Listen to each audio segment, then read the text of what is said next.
Conference will now be recorded.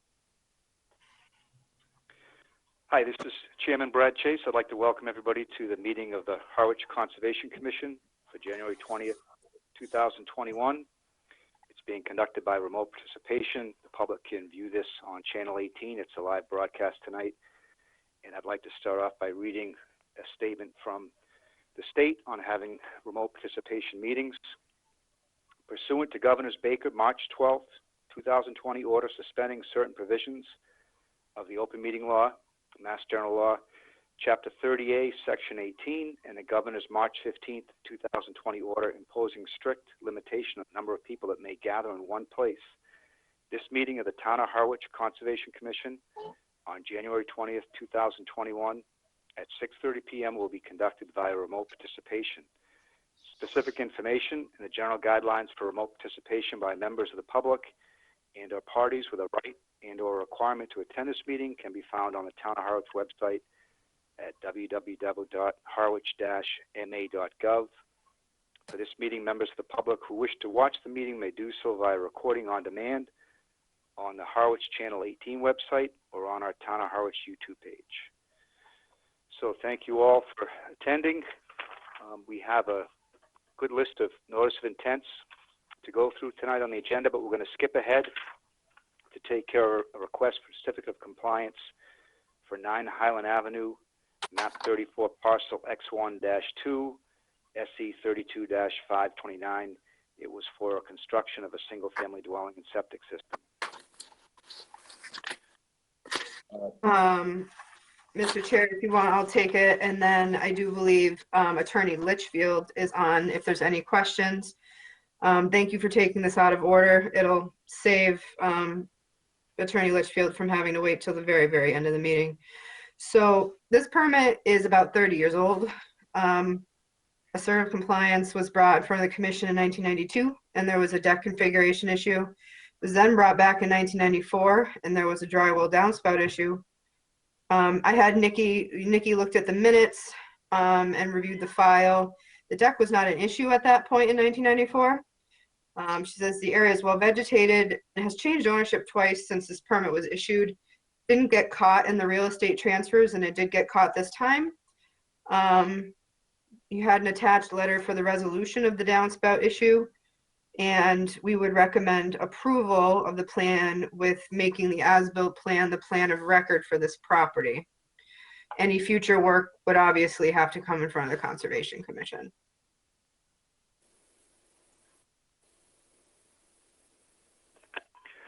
Okay, what do you think, Amy? Should we go through questions, or is there anything else that needs to be discussed?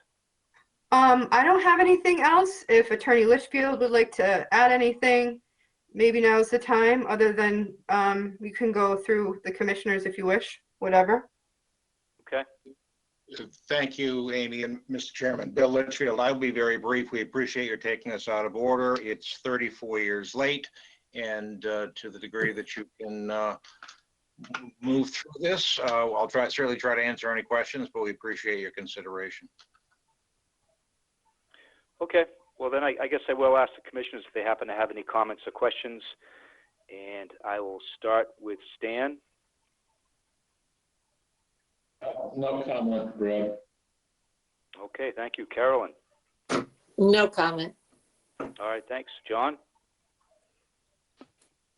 Yeah, my only question was how did it change hands twice? But I guess you answered that. It just wasn't noticed, right? I can't speak for all the transactions, Mr. Chairman. If I could respond, Bill Litchfield, it was a simple error, and unfortunately it was compounded. Not only did the property change hands a couple of times, there were mortgages granted, and there's no good explanation for it. Okay, thank you. All right, thanks, John. Jim? No comments from me. Okay, Ernie? I'm good, thank you. Okay, and I guess we have, let's see, 6 voting members tonight as opposed to 7. So with that, I'll ask for a motion to approve this certificate of compliance. I'll make a motion to approve the certificate of compliance for 9 Highland Avenue. Okay, thank you. Could I have a second, please? I'll second it. It's Stan. All right, seconded by Stan. So all those in favor say aye. All those opposed say nay. With a roll call, starting with Stan. Aye. Carolyn? Aye. John? Aye. Jim? Aye. Ernie? Aye. Myself, Brad Chase, aye. So the motion carries 6-0. And thank you very much. Thank you very much. All right, we'll move back to the top of the agenda where we have notice of intents. And the first one is for 31 Shore Road, map 2, parcel B1-7. It's the installation of a boulder revetment to prevent erosion at the toe of the coastal bank. I think we had Don Monroe here to represent the project. No, this is actually Chair. No. somebody else. Okay, sorry about that, Don. That's okay. While I have your ear, can I have 2 seconds of your time? I won't waste it too long. I just want Sure. to make a public apology to John Ketchum for my loss of emotion last hearing. It was totally uncalled for, no excuses. So please accept my apology, John. No problem, Don. Your apology is accepted. Thank you. All right, well, thank you for that civility, gentlemen. All right, do we have a representative here tonight for this project? Yes, we should have Bob Rogers. Thank you, Mr. Chairman. Bob Rogers with GAF Engineering. Good to see you all this evening. It's been a while. At the last public hearing, we had reviewed the report from the town's consultant for this property, and the opinion was that the land formation was a coastal dune and not a coastal bank as we had preferred. So we hired our own consultant, Mr. Stan Humphreys from ECR, Environmental Conservation and Restoration, out of Plymouth. He did a very similar analysis to your consultant, did an auger hole, inspected the property, and came up with the same conclusion that the landform was a coastal dune. And so we submitted revised plans back in December. We unfortunately missed the last meeting, but so we relabeled the landform at the top of the bank at the lawn a crest of a coastal dune. We had received some recommendations from Amy to minimize the quar rolls, and we had proposed some geofabric, which we replaced with a quar blanket. So what we have in front of you tonight, which we hope we can receive your approval, is for the project to be limited to 3 quar rolls. They're detailed on sheet 2 of the plan set. They're set up with 2 on the bottom, buried with 1 on top, and then the addition of the quar blanket and the sand, and all of it planted with beach grass. So basically, we have this area of erosion at the toe at the interface between the coastal beach and the toe of the coastal dune, if you will. And so we want to repair that with all natural materials and plantings. I would just answer any other questions that you might have. Okay, thank you. Amy, do you have any summary comments for us? Sure. First a question and then a couple of comments. Bob, what frequency do you anticipate having to nourish, or would you be looking to maybe install some sort of a benchmark where if the beach level dropped to a certain extent, you might want to nourish, or is this a one-time deal?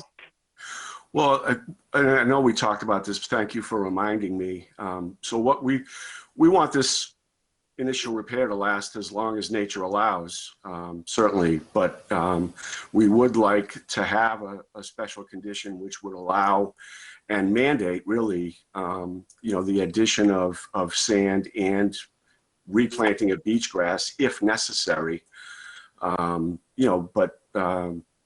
we know what's been going out there in the winter, sort of, something that we want to get away from. And so we hope that if we install this winter before the spring, get that beach grass growing, get a certificate of compliance, and then, it's up to you. We would appreciate that you provide us with a special condition with language that's obviously to your satisfaction, that would allow us, if needed, and only if needed, to replenish the sand and replant, but with advance notice to the office as to the source and sieve analysis of the material.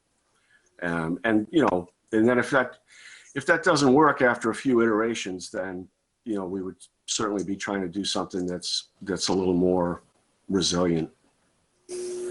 So we think we're at an acceptable minimum. We're willing to do annual repair, but we don't want to have to do it. Nature will tell. Thank you for that. Hold on, I'm getting reverb from somebody. You're not speaking. Can you please mute yourselves? Thank you very much. It's touchy sometimes. So thank you for that. I agree that you've minimized, and as you've said, there would be 2 fiber rolls wide below grade for the toe and 1 high above that you hopefully would never really see because it's going to be covered. I think this is minimal enough that it's not going to alter, the dune, the landward or lateral movement of the dune, and could provide like a nice little base layer for this to potentially take some hold. I would recommend, annually checking this, the late winter to see if sand nourishment is and beach grass is required for replanting, after or even in the middle of. Sometimes if we get a really bad winter storm, obviously you want to check it and make sure that it's going to be okay until then. Let's see. I did look into our townwide permit because I had mentioned it a couple of times, and I found a couple of interesting things. So currently we have a townwide permit that allows for nourishment on town-owned property. We used to, and it expired, this was 10 plus years ago, have a permit that didn't discriminate and said along the shores of Nantucket Sound, essentially on all of, it didn't say it had to be town or whatnot. And it's something I'm going to be I'll talk with our harbor master about, because in the past we have allowed people to, nourish their beaches with sand from dredging. And that's really something that people are going to need permits for in order to do. So I'll be addressing that. That's a big factor. But getting back to this project, this dune has been altered significantly by groins that were put in years ago by the Army Corps of Engineers. The dune field here was likely a bit more extensive than it is now. The adjacent groin, higher water levels, and more wave action closer to shore due to loss of width of coastal beach and drop of the beach elevation has caused the majority of the dune to be lost. I do see this as a temporary soft solution. I'm interested in seeing how this functions. I do think it is going to take some maintenance and monitoring on the owner's part for this. And I would recommend approval as presented now. Thank you, Amy. Okay, let's go through comments and questions from the commissioners, starting with Stan. I'm all set, Brad. No comments. Okay. Carolyn? I have no comments. All right, John. I have no comments. All right, Jim. Yeah, I don't have any concerns with the plan as it's now proposed. All right, Ernie. Yeah, my only concern is, since this is, I think, Amy, you described it as being somewhat well, novel, I guess, in the approach that we're using to this thing, and you want to have it monitored, that we would ask that they provide you with some monitoring reports, perhaps on an annual basis, so that you can see what the condition is of the dune and whether any nourishment or additional beach grass needs to be planted or anything like that. Yes, absolutely. We'll put that in the conditions if this passes. How long do you think that would be necessary? We'll do for the first 3 years and then have a check-in, I would say. It could be an ongoing condition due to the rate that this area possibly can change. Mm-hmm. All right, that's reasonable. Thanks. All right, thanks, Ernie. The only question I have, and I may have missed this, was when is the intended installation period? We'd like to do that as soon as we could. You know, we need to receive and record the order of conditions. And then I don't know if there's going to be a requirement for a pre-construction meeting, but we'd like to get this done sooner rather than later. You know, we've had some unfortunate delays, but where we're at, you know, we want to get it done certainly before the spring. Yep, that makes sense. All right, I'll ask if there's any comments from members of the audience. Okay, seeing none, would one of the commissioners like to make a motion? I'll make a motion to approve the notice of intent for 31 Shore Road with the condition of monitoring the beach levels at this point. And Amy, I just want to question, because it says the installation of boulder revetment, or so should I say, just based on the revised plan that we discussed tonight? You can do that, or you could say the installation of fiber rolls, addition of sand and planting, something like that. That was how it was originally advertised, so that's how we kept it. So based on the revised plan as we discussed tonight, or was presented tonight. Okay, can I have a second? All right, thanks. Seconded by Carolyn. All right, so we'll go through a roll call. Those in favor say aye. Those opposed say nay.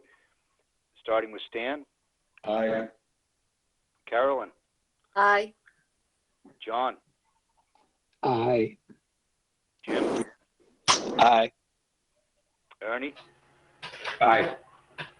Myself, Brad Chase, aye. Carries unanimously. Thank you very much. Thank you all so much as well. Have a great night. Same to you. If I may, Mr. Chair, just because Mr. Rogers doesn't appear before us too frequently, what we do now is I draft the draft orders, the commission votes on them at the next meeting, and they're usually out within a couple of days. So we can plan ahead for that. I know that you want to be proactive. We can definitely set up site visits and make sure you get the order in a timely fashion after that meeting. That's great. Thank you, Amy.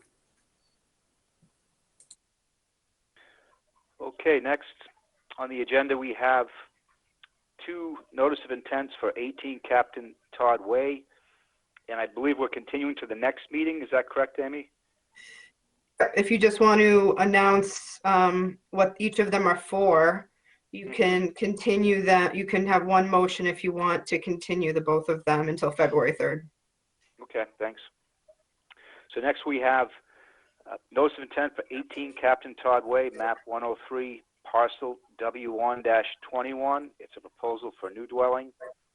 And an adjoining notice of intent for 18 Captain Todd Way, map 103, parcel W1-21, proposal for a seasonal dock.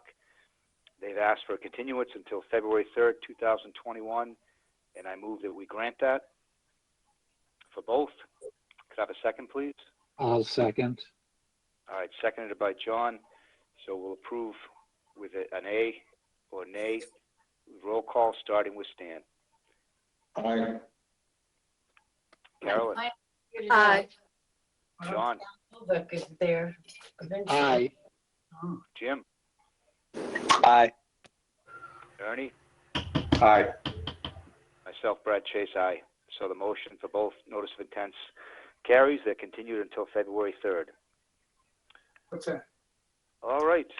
Next, we have a notice of intent for 26 and 32 Neal Road and 43 Saquatucket Bluffs Road, map 9, parcels A5, A2, and A1-1. It's a proposal for dune enhancement and beach nourishment.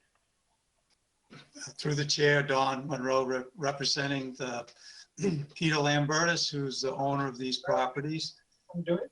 Pretty hard to be on. And we have a eroding coastal dune that has eroded over the last 4 or 5 years, approximately a loss of about 5 feet of the dune.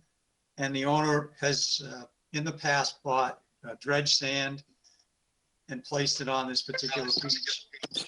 The previous owners did as well. I think it used to be owned by Bronner and another person, and now Peter Lambertus owns all of these particular properties. So he also knows the judges who got their approval for the neighboring property, and they want to try to work together to enhance the beaches all the way from Cliff Road down to Neal Road. And they realize that they may not be able to be on the dredge schedule, so they want to get an approval for upland sand in the event that the dredge sand is not available, but also to make sure there's a permit in place in case of any changes, which I think Amy just alluded to, as far as the town-wide permit goes. So we, both properties, the judges and the Lambertuses, want to be able to purchase dredge sand if possible, but if not, then be able to do some beach nourishment in the interim of being able to buy the dredge sand. So the proposal in front of you is all work above mean high water, as we show on the plan. It is a proposal to build the dune face out around 7 feet so that it extends to about the limit of what the erosion that took place over the last 4 to 5 years, and then establish a 10-to-1 slope from the base of that dune build out, which would also have a slope of 6-to-1 on the face, but then 10-to-1 out, just above the mean high water line. The approximate volume we calculate is around 1,000 cubic yards across the whole stretch of this particular property. And like I said, they would coordinate the work effort for access with the judge's project that probably won't be taking place until at least the groin reconstruction there next fall. There is no proposal to do anything with the groins on this property. They are in pretty good shape. So Mr. Lambertus is just looking to be able to enhance the dune when he has the opportunity, either through dredge sand or upland sand. Thank you. Okay, thank you for that summary. Amy, do you have any summary comments for us? Sure. I also invited Greg Berman, our coastal processing specialist, out to take a look at this. He's a coastal geologist and is really helpful in understanding erosion or accretion and sand movement and whatnot. And as you saw in the report that was in Dropbox, this is an area of some variability. Some areas show that there might be minor erosion, some show minor accretion. But if you go out on the site, you notice a couple of things. One, on the far western side of this project, there's actually just off of the project location, if you will. There's some erosion there near the private easement, if you will. That's where the majority of, very noticeable erosion is. And one comment I have, and that's why I bring it up first, is that currently you're showing the sand to extend to the middle of that easement. And just so the commission knows, the easement is owned to the middle by property owners on either side, but people in the neighborhood have that access rights through the property to that beach area. So the owner of 43 Saquotucket Bluffs wants to do this. The owner on the other side is not part of this application. I believe, Don, and you can maybe speak to this in a minute, is, you know, that person was asked and did not want to at this time. But one of my suggestions potentially, and it came up on the onsite today, is maybe stopping the addition of sand, you know, towards the small existing rock groin, kind of near the stairs, instead of all the way over to the middle. Reason being is during a storm event, if you get water coming in, even though it's sand, you don't want it to funnel anymore onto and to create greater erosion onto that abutter's property where there is the severe erosion. So a comment that came up is maybe let's start, you know, tapering it off at that little smaller groin that's above the high tide line, and not just abruptly stopping it in the middle of that easement and creating a potential funnel issue for erosion.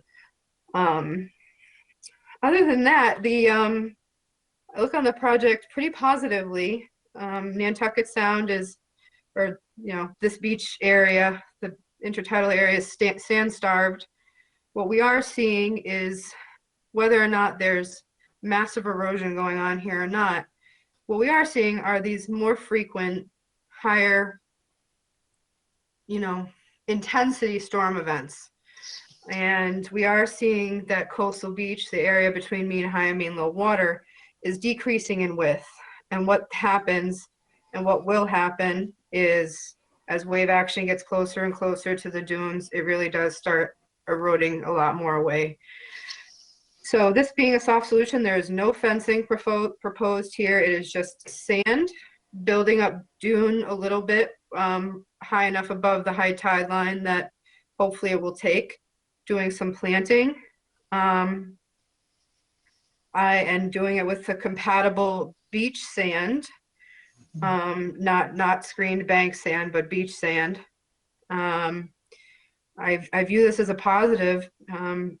Coastal dune is a valuable habitat, and you kind of have a narrow stretch of it here. And if we can do this to try to keep some and grow a little bit of it and keep what there is there, I think is positive. One question I had, Don, and is about the eelgrass.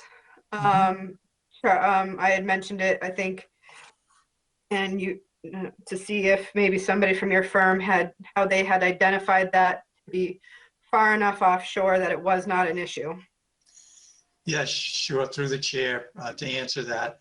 There is a note on the plan, and yes, Charlie Agro in our office is a diver, and he not only dove the Judge area, but dove this area and found that there was no eelgrass on a actual eelgrass survey within 100 feet of the mean high water line. So we suspect that through natural process that we anticipate there will be still erosion, but we want to enhance the dune so that we lose the dune that we're building as opposed to more of the established dune that's behind. But I think the amount of erosion naturally occurring will not affect the eelgrass since the distance offshore is the 100 feet, which I've understood that DEP looks for. It is further offshore over in front of Judges. It's about 300 feet offshore there. So the reason we're only going with a soft solution and not doing any groin rebuild or any fencing is that we opted to go as low profile in terms of the ecology as possible and still try to maintain the beachfront. I don't think we'd have a problem with tapering it at the smaller groin over by Cliff Drive. We really would like the neighbor to join in, but at this stage, there was no response in a positive way. So it might build better relationship maybe if we taper it and leave it at the smaller groin. So I don't think that's an issue. We can do that. Yeah, I would highly encourage you know, if the neighbor ever wanted to chat with us, I would encourage putting some sand there as well, because that is the area of highest erosion, and it's getting around the back side of that groin, and it's just going to get worse there over time. So no further comments, Mr. Chair. I recommend approval of the project. Thank you, Amy. All right, let's go through comments and questions from the commissioners, starting with Stan. Hey, Don, just a question. You were mentioning that you were gonna be building up the dune of roughly 7 feet. Is that pretty uniform, the whole length? Yes, Stan. Okay. The elevation of it now is roughly 7, so we're just going to extend it out, that elevation 7 feet towards the water. But yes, uniformly across the whole length. And then, yep.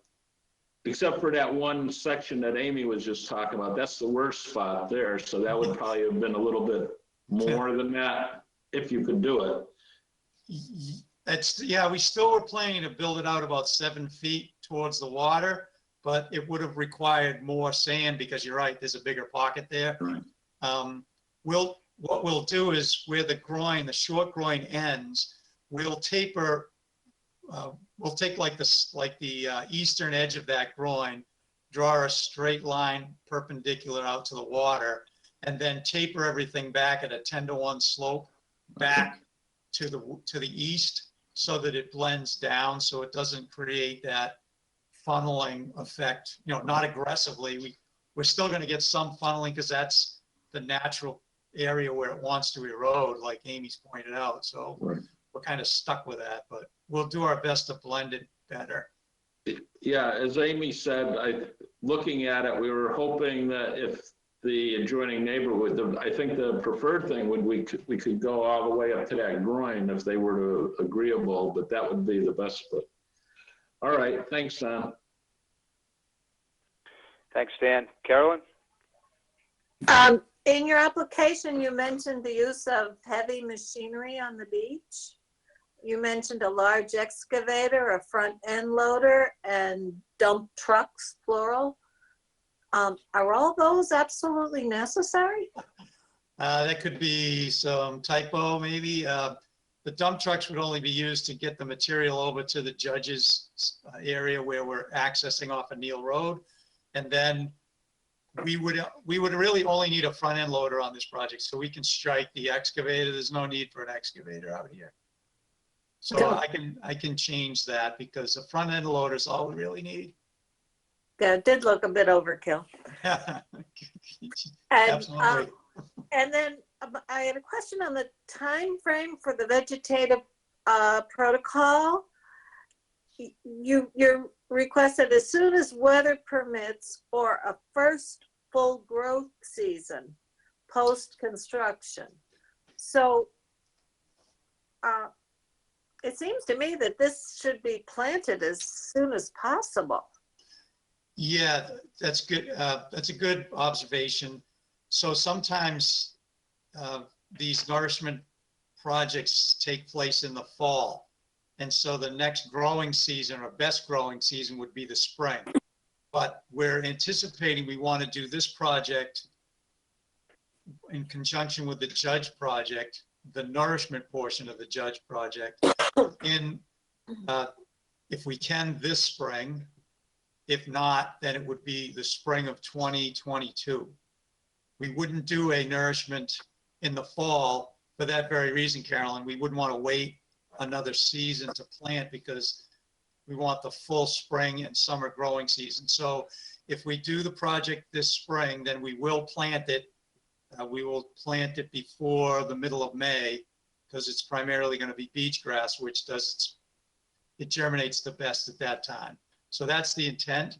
I think the language was that if we had to do a nourishment in the fall because the county dredge was only available then they'd want that sand because it's much less expensive. It's like $10 a cubic yard as opposed to 30. And then we would probably not plant it because we wouldn't have a full growing season. We may lose the sand during erosion, but not the plants because we wouldn't want to plant everything and then have the winter take all the plants. So that's kind of the logic behind it. I don't know if that helps. It's a little confusing. So you'd like to do it this spring. The judges are all ready to do it. We approved them a while ago. You'd like to do it this spring and you would plant this spring. Correct. If you can't get it done this spring, and what would prevent you from getting it done this spring other than us? Availability of contractors. Right now, the contractors, because of the amount of work that's going on the shoreline and because of the time of year restrictions and the cutoff times to be on the beach in this area, which is April 1st, we may not be able to get a contractor in to do the job. It's an unfortunate situation, but because of the time of the application, it's not anybody's fault. It's just the way things have planned out. Even the judges are looking at maybe not even be able to do it this spring because the rock contractor had to take another project on because we didn't get all the way through 91 until this week. So that groin project we know isn't going to take place till the fall. But I talked with Dave Requena, who's the contractor for the judges who will assist in this one, said that they would stave off the nourishment part of it till the following spring, but try to do the groins for the judges in the fall of 2021. So we're going to try to coordinate it so it's all done in the spring, whether it's 2021 or maybe 2022. That's the intent. Okay. Now, my other question was when we were walking the beach today, the sand, especially close to the dune, is beautiful, powdery, almost, spectacular sand. Yeah. If you use dredge sand, is that going to be the same size, color? The dredge sand will come out a little bit gray, but it bleaches out because it is the sand that came from this location, not this location, but this beach along Nantucket Sound, all along Harwich. All the channel sand really comes from this sand. It erodes off and dumps into the channel. I shouldn't have said color because we all do know that. I was more concerned about the size. The grain size would be similar if it's dredge sand. If it's upland sand, it will be a coarser grain sand. But maybe we could talk a little further because when we do this kind of work over in Dennis, the Dennis agent likes us to take to strip off the powder sand and stockpile it and then place the coarser sand down and then dress back over the coarse sand with the powder sand. We can do that in this location because most of our contractors are capable and do that kind of thing, but we have to instruct them. So if the commission would like us to approach it that way, we've done that before. Thank you. All right, thanks, Carolyn. John?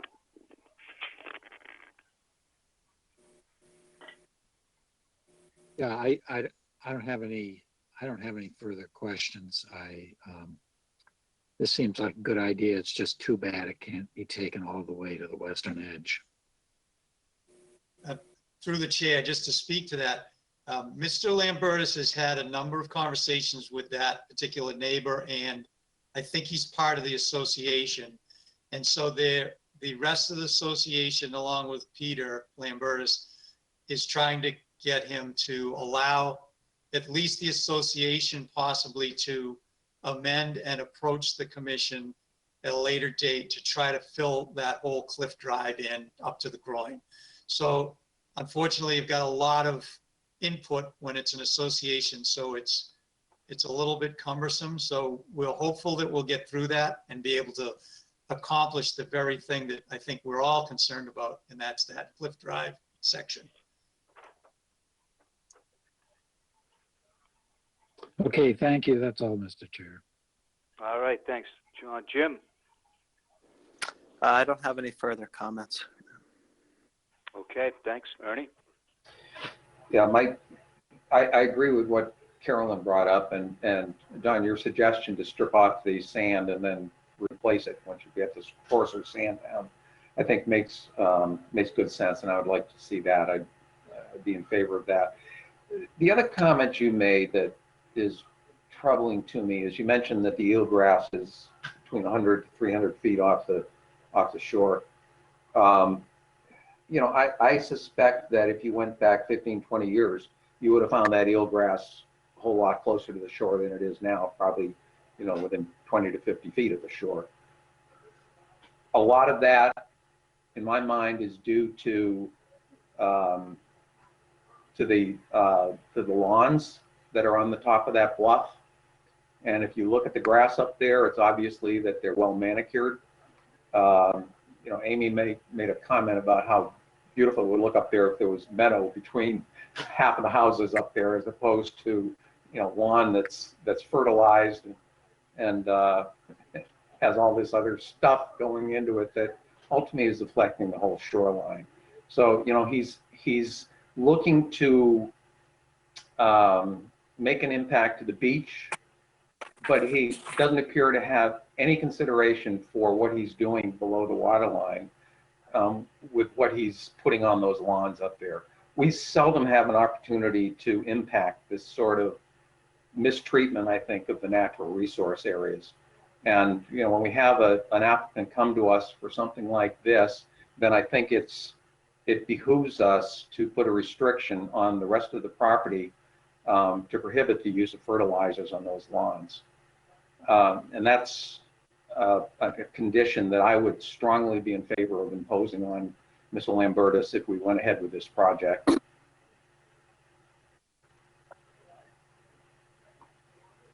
Well, short of saying that's pretty heavy-handed, Ernie, I don't know what to say about it, except that if you do take a look at the expanse between what you're saying is the fertilized lawns and the dune line, there's a substantial amount of natural vegetation. It's probably over 100 feet that between the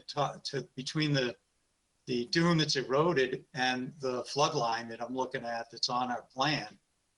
So there's some substantial beach grass, and he's done also some work, I think, with Wilkinson Ecological on that coastal bank to try to make sure that that type of vegetation is somewhat of a filter to whatever runoff is. So it sounds a little harsh to say he's completely not mindful of it.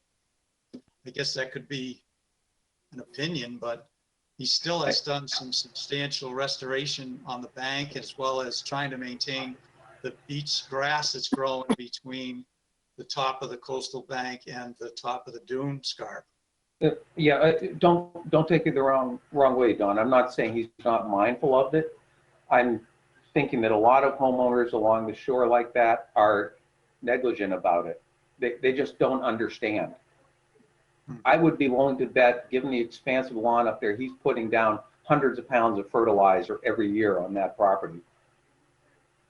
And it has an impact regardless of how near or far you think that lawn is from the shore. When you put that kind of fertilizer down on that incredible expansive lawn, it's going to have an impact. You just see it. If it didn't, the eelgrass would be there. It's not. Well, it gets into, you know, it's not so much runoff as it is gets into groundwater and eventually gets out that way. If I may, really quick, we did notice on the site today, and I can speak about it with the Lambertuses. There was quite a bit of pruning that took place without a permit. A lot of it was, and that was very recent because I was there just the other day and it wasn't like that. And today, you know, it wasn't just kind of hedge trimming. There was removal of branches and other things like that. Area that you're talking about for restoration, we didn't see that today because it's closer. It's nearer to the house and kind of between the pool and the bank there. It wasn't where we walked down to the path. A lot of that was actually invasive. So a lot of what was cut was invasive, so I don't view it as an egregious violation, but if this gets permitted tonight, I'll be putting a letter, I'd like to put a letter in with the order of conditions to the Lambertuses addressing the need to get a permit if they plan on doing vista pruning in this area, which kind of is interesting because in the area that was pruned, there was no view that anybody benefited from. It was kind of between all the other houses. So sorry, I just wanted to Okay. mention that as we were talking about vegetation stuff. Sure, I think a letter is appropriate. If you put a condition about the fertilizer in, it sounds like Ernie's very strongly leaning towards that. There's not much I can refute. I mean, if they're putting fertilizer in and you have a concern, then this application obviously opens that up. And all I can do is bring that order of conditions to the Lambertuses and let them know what you put on there as a condition. But, and I hope, Don, when you transmit that message, that you educate them at the same time, make them understand what the effect is of that. That it's you know, it's stuff they don't see, but it's profound, really. Thanks, Ernie. Yeah, let me touch on a couple things Ernie just said, because it's an area that I've got deep experience in. I used to snorkel on that region and further east a long time ago, and it was just an endless meadow of eelgrass. And it was really an area that had remarkable fish diversity. There were bay scallops to harvest. So the losses, the ecological losses that have occurred are really amazing. But to me, it's long gone. This is really, I think it faded away 25, 30 years ago. It's really been a long time since those really lush meadows have been there. And I would gather that groundwater-driven septic system inputs of nutrients are probably the primary driver, and the lawn contributions are probably small. I think studies have found 15% is a ballpark number that comes up sometimes. So I would put the blame mainly at the groundwater-driven septic tanks, and it's just, again, it's amazing, the change in the ecological loss. So it is a concern.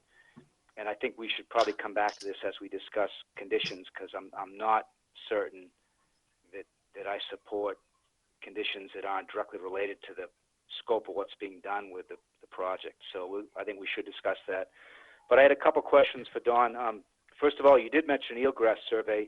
Was a document produced? Is that something that would be part of the file? We can produce one, but we did that for a judge, and we had to do it by just dimension because it was so far off the plan. It was 300 feet. So we could, and I could have Charlie put the line of location on the plan. We just didn't put it on the plan currently because the filing was already in.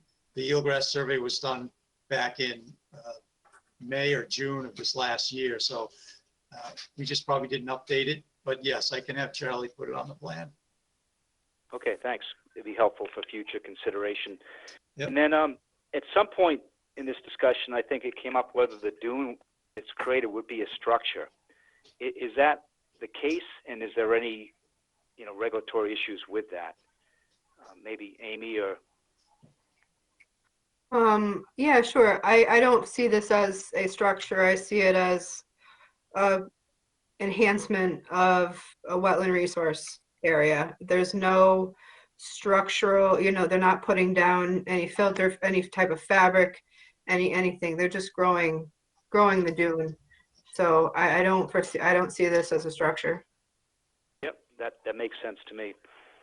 And then after that, just a couple comments. I'm glad to see this project is not proposing to put in a fence to contain things. We recently approved a fence further to the east on Nantucket Sound for a similar purpose. And if you folks go down there and take a look at it, you might have second thoughts. It strikes me as maybe intrusive to, natural processes and habitats. But we did recently approve that. And so I am glad that this project does not include that proposal. And then also, it's also good that we're not seeing any nourishment occurring below mean high water mark. I think it's a natural occurrence where erosion brings sand down below mean high water mark. But if you get a large amount put at once, you can degrade subtidal habitats, and that's something I think we would like to see avoided. So with that, I think I'll ask if there's any. Oh, Carolyn has a comment. I do. Don, did you mention that the Eelgrass survey was done in May or June of 2020? Yes. It's, how long ago did we approve the judge's property? The process started in 19 for judges. We didn't have an eelgrass survey at that time. So we did an eelgrass survey in the May or June of 2020 for both properties. Yeah. And that was because we didn't do an eelgrass survey for judge because the DEP website that shows eelgrass showed it more than 300 feet off. So we didn't feel we needed to do one. But the commission felt we should, so we did. And while we were doing that, because we were already starting work on the judge on Lambertus property, because we only got hired by them in 2020, early 2020, we did the survey at that time because we needed Thank to. Yep. Excuse me, Brad, I have one more question for Don. Sure, Stan. Don, did I miss something? Is this a one-time replenishment or do we have future replenishment, where we maintain, measure it and looking forward? Because I do see your note about any future maintenance would have to go before the conservation agent.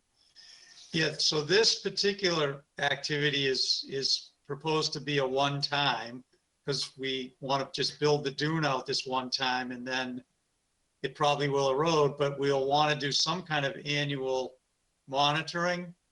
And then if we need to do more sand, because as you know, the dredge projects in the town, because of the number of channels, there can be certain times when a property owner would want to bid on the sand if there's extra beyond what the public beaches need. And Peter has been on that list and so will the judges in the future, but the previous owners were on that list, Tom White and Michael Bronner.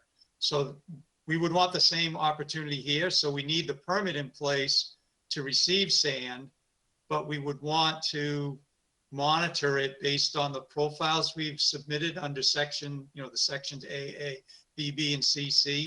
And we'd use that as a template to determine when we might need to do more nourishment. So it wouldn't be that we'd be looking for 1,000 cubic yards every time we went out nourished. It would be more based on the template. So if we wanted to do a nourishment event, say 2 years from now, we would reshoot the grades along the profiles A, B, and C, and then go to Amy and say, this is what the profile looks like now. It looks like we could use another 300 cubic yards or whatever the volume comes up in the template. So that way we're not always building the beach up higher than the existing natural form. Okay, yeah, I just missed it. We were talking about this whole thing and then I realized I didn't know that wasn't really mentioned as part of the plan. So that's fine. I think it should be elevation driven and profile driven and not annual. And we can condition that as one of the conditions. Thank you. And you're right, Stan, it wasn't in there. It was up for discussion.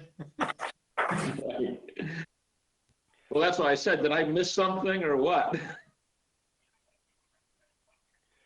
All right, very good suggestion, Amy. I'll ask for any comments from members of the audience.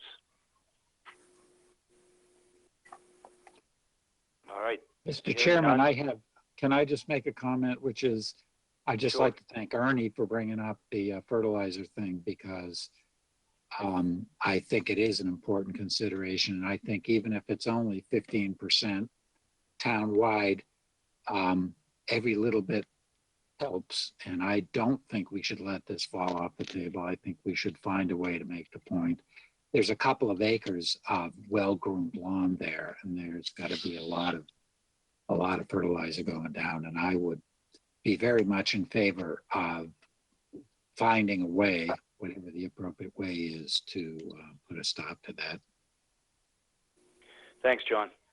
And yeah, I agree. It's probably one of the more addressable sources of nutrient loading. So it is a place where things can be done Well, let's come back to that under discussion once we have a motion on the table. So I'll ask a commissioner to make a motion for this project. Okay, I can make a motion to approve the notice of intent for 26 and 32 Neal Road and 43 Sacotucket Bluffs Road for dune enhancement and beach nourishment with the conditions of ongoing monitoring and potential maintenance, future maintenance of nourishment. Could I have a second, please? I'll I'll second. sec- Okay, seconded by Carolyn. And so under discussion, I think you've heard my thoughts. I'm on the fence over whether it is appropriate to have the no chemical applications when the project does not involve that part of the property. But, we've heard from Ernie and John. Any other thoughts on that condition? I have a question. Did we include that condition for the judges? No, there was no condition for the judges, so I would hopefully hope that the commission, I know you don't set precedent. I don't know how we can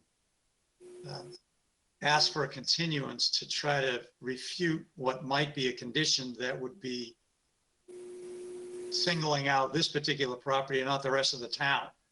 I understand you have to start somewhere, and I understand that there's green lawn up there, but also there's been no topographic survey done of that. There's no indication of which way the sloping is of the property. And to just say in a general way, this property is contributing, well, that's easy to say in a general way, but then you're not applying it everywhere. And so, yeah, this one might be the one where you start, but wouldn't it be fair that maybe if there was a topographic survey of the entire property to indicate which direction most of the water is flowing, and then to say that without some kind of testing to see what the groundwater is doing and what effect the buffer zone and buffer strips have that are obviously natural and doing well in between the eelgrass you're saying is affected, and this area above where we're working is growing well, to say that it's affecting eelgrass, but what, it's not affecting the strip that's between the very area that's saying that's coming from. And then you're looking at all this vegetation on the dune and it's doing fine. So it's slipping down underneath. And that's just a general statement. It's not really based in a real science fact. I think Brad's point about the 15% is somewhat based in scientific evidence, probably on some kind of groundwater flow net that's done in a general way in a large populated area.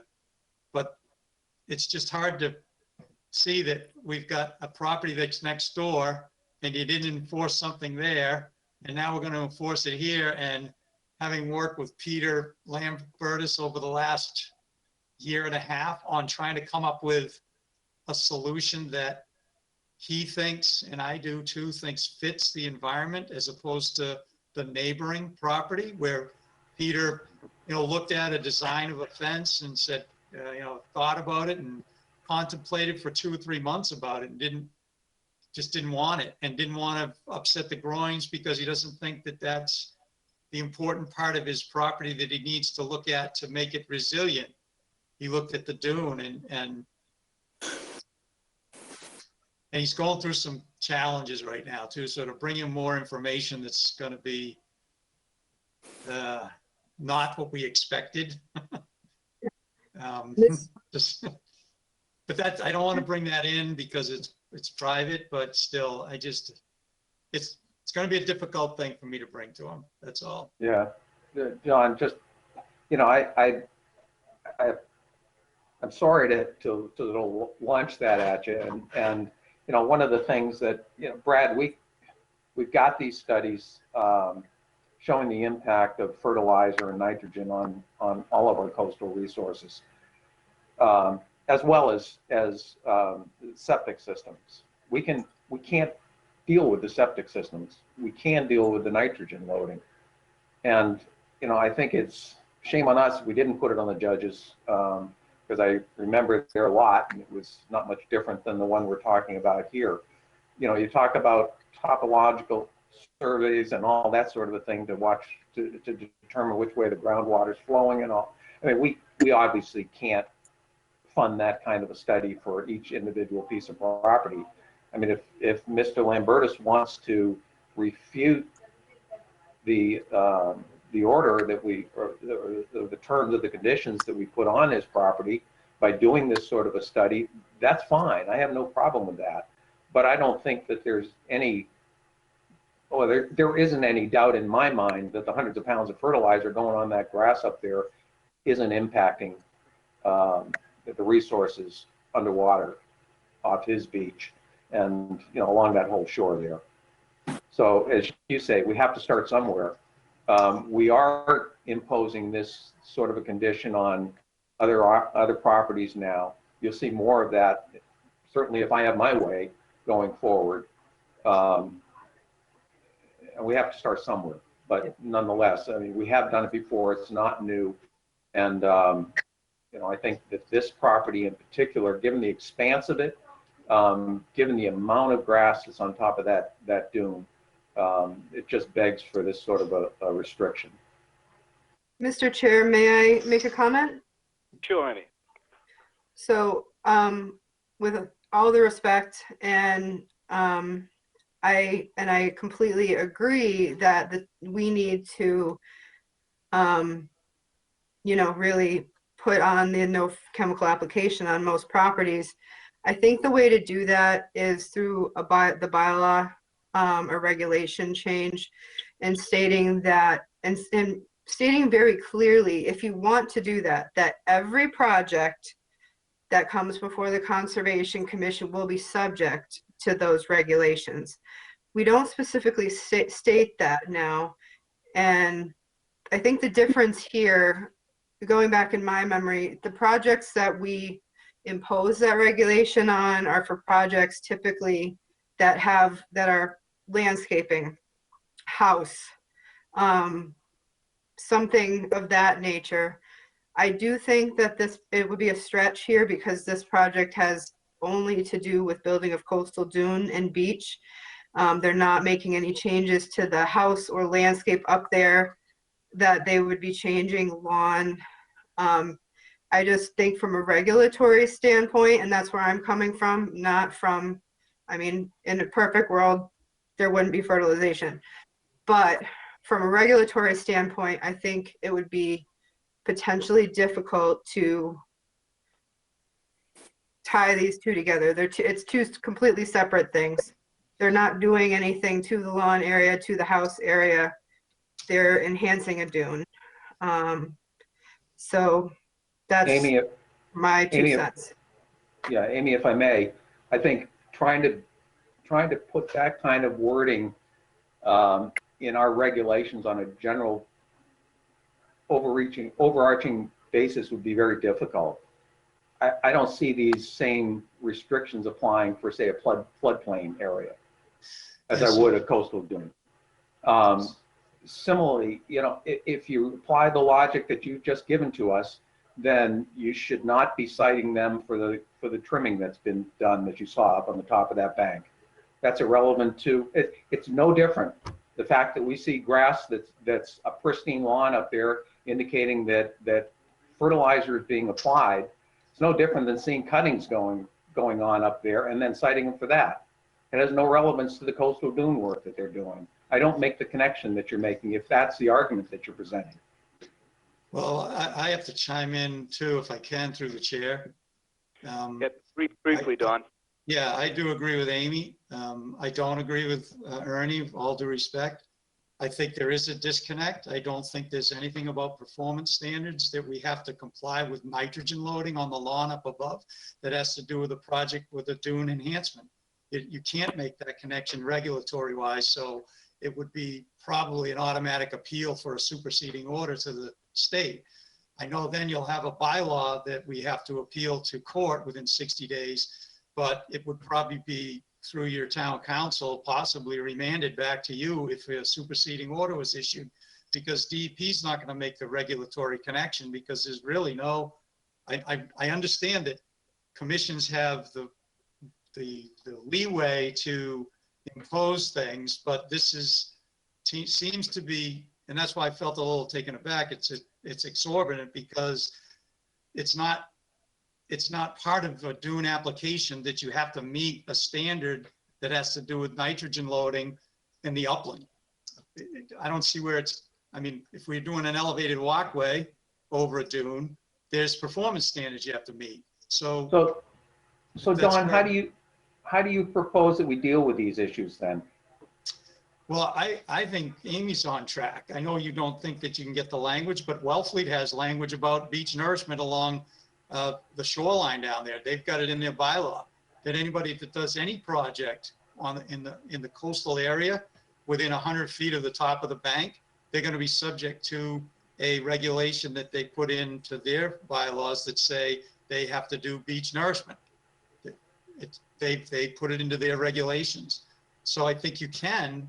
It may be hard to come up with the language, but I think then you're being consistent and it's part of your bylaw. So that it could be part of the wetlands bylaw that if a property comes in front of us, no matter where it is in the town and it's near a wetland resource, there wouldn't be any reason why you couldn't say, we are going to impose a condition on you, just like the state and the towns do. If you have a piece of property that has a coastal engineered structure, or doesn't have one, has a pre-78 status, but they don't opt to put the revetment in, then you can put a clause in there that says no revetments are allowed in the future to make the owners aware. So I think you can approach it that way. It would seem it would make it more consistent so that you're not stuck with, missing one here and missing one there and getting one here and getting one there. And then making those people feel like they're being not treated fairly, which I think you're all trying. You're trying to treat the people fairly and the ecology fairly. And I understand the hard line that you guys are trying to follow, but we do have performance standards and regulations to follow. That's what as engineers, that's what we like. We like regulations. We like following performance standards because it's clear to us. And the clearer you make it for us, the easier it is for us to come in with a project that addresses those things. Now you're asking. All right, Don, thank you for that. Okay, sorry, Brad. I'm going to move on and see if someone else, other commissioners have any comments on this particular topic. We have a motion on the table that includes all the aforementioned conditions. Carolyn? I'm not comfortable putting a general condition on the entire property. It's an unusual property. It's a merging of several properties. And to deny fertilization at the beginning of the property where you're 1,000 feet from our protected resource is extreme to me. I'm not. It could only be within 100 feet. That's my question. So we could deny fertilization within the first 100 feet of that lawn, but no farther. It's too much of a stretch. You only have jurisdiction over a certain area unless you can prove it's having an adverse impact to the other resources, and that's a huge stretch. And we can't.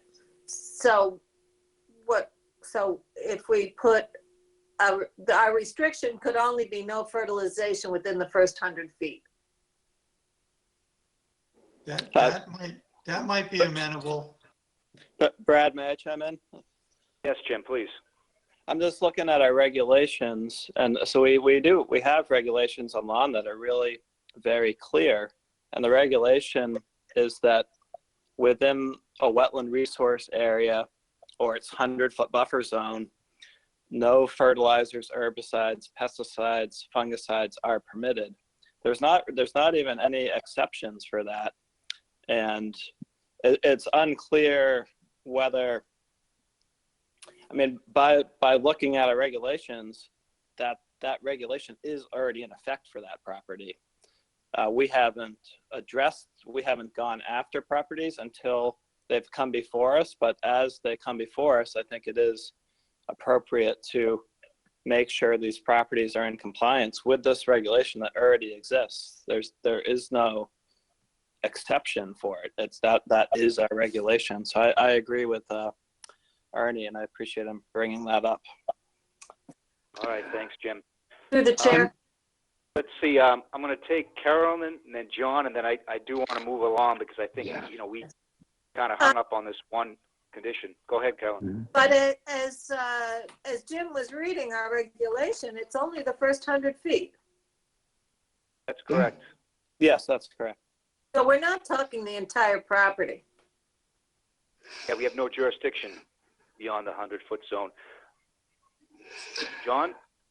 Yeah, can I just suggest that we separate this topic from the topic at hand? And what my perspective here is that we noticed a couple of potential violations on the property, and Jim just helpfully pointed out that it's very specific in our regulations. So there was pruning that went on, whether it was view pruning, vista pruning, or something else that was pruning within the 100-foot buffer. There is clearly chemicals going on the lawn with a 100-foot buffer. That we write a letter and point out to the owner that those are happening and that the commission is contemplating enforcement, and see whether we get a positive reaction from the end, and not get hung up on this debate right here, right now. Okay. All right, then I'm going to call for a vote on this, and whichever way it goes, we're voting on all the conditions that were discussed, you know, prior. And if this passes and the owner has concerns with one conditions, they have a right to come back and discuss it with us. And so that would be the recourse. So all those in favor of the motion as made with the conditions described, Is the condition for fertilization of the entire property? Yeah, the motion hasn't been changed. I mean, that was in, well, it's not the entire property, it's within our jurisdiction. Wait a minute, I didn't make that motion, Brad. Dan, can you make your motion again? All right, so I'm sorry. I made the motion to approve the notice of intent for, where are we, the 3 addresses. Where are we? For 26 and 32 Neal Road and 43 Sacotucket Bluffs Road, for the Dune Enhancement and Beach Nourishment, with the ongoing condition for maintaining potential, or measuring for potential sand nourishment and maintenance in the future. And that's all I said. Okay, I assume that everything that was mentioned by Commissioners and Amy was included in that motion. So let me ask you this, Stan. Do you want to amend your motion, or do you want us to move on your motion? Well, I'm getting confused. To me, I did not include the fertilization as part of my motion. Okay, so I'm asking you right now, do you want to amend it to include that, or do you want us to act on your motion? No, I want you to act on my motion. Okay. I do not want to amend it. All right, so we're going to have a vote on the motion that Stan made that does not include a no chemical application. Carolyn? As long as it's in our regulation, then it doesn't have to be in the motion, does it? I think the regulation is automatically assumed into the motion. You can make it a condition as long as it's within 100 feet. Please don't make it the whole property, because that's not in your jurisdiction. Yeah, no, we can't do that. All right, well, I want to be clear on this, Stan. I thought you would include the no chemical applications in your motion.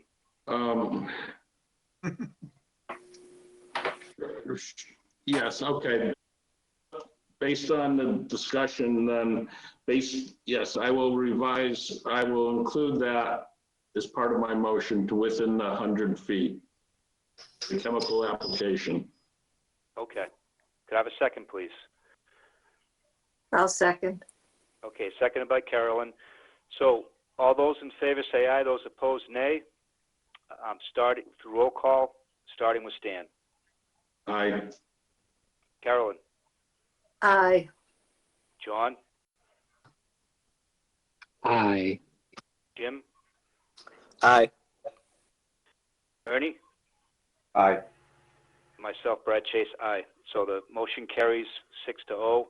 You've got a approved notice of intent. And Thank you. thank you for all your time. Your time too. Thanks.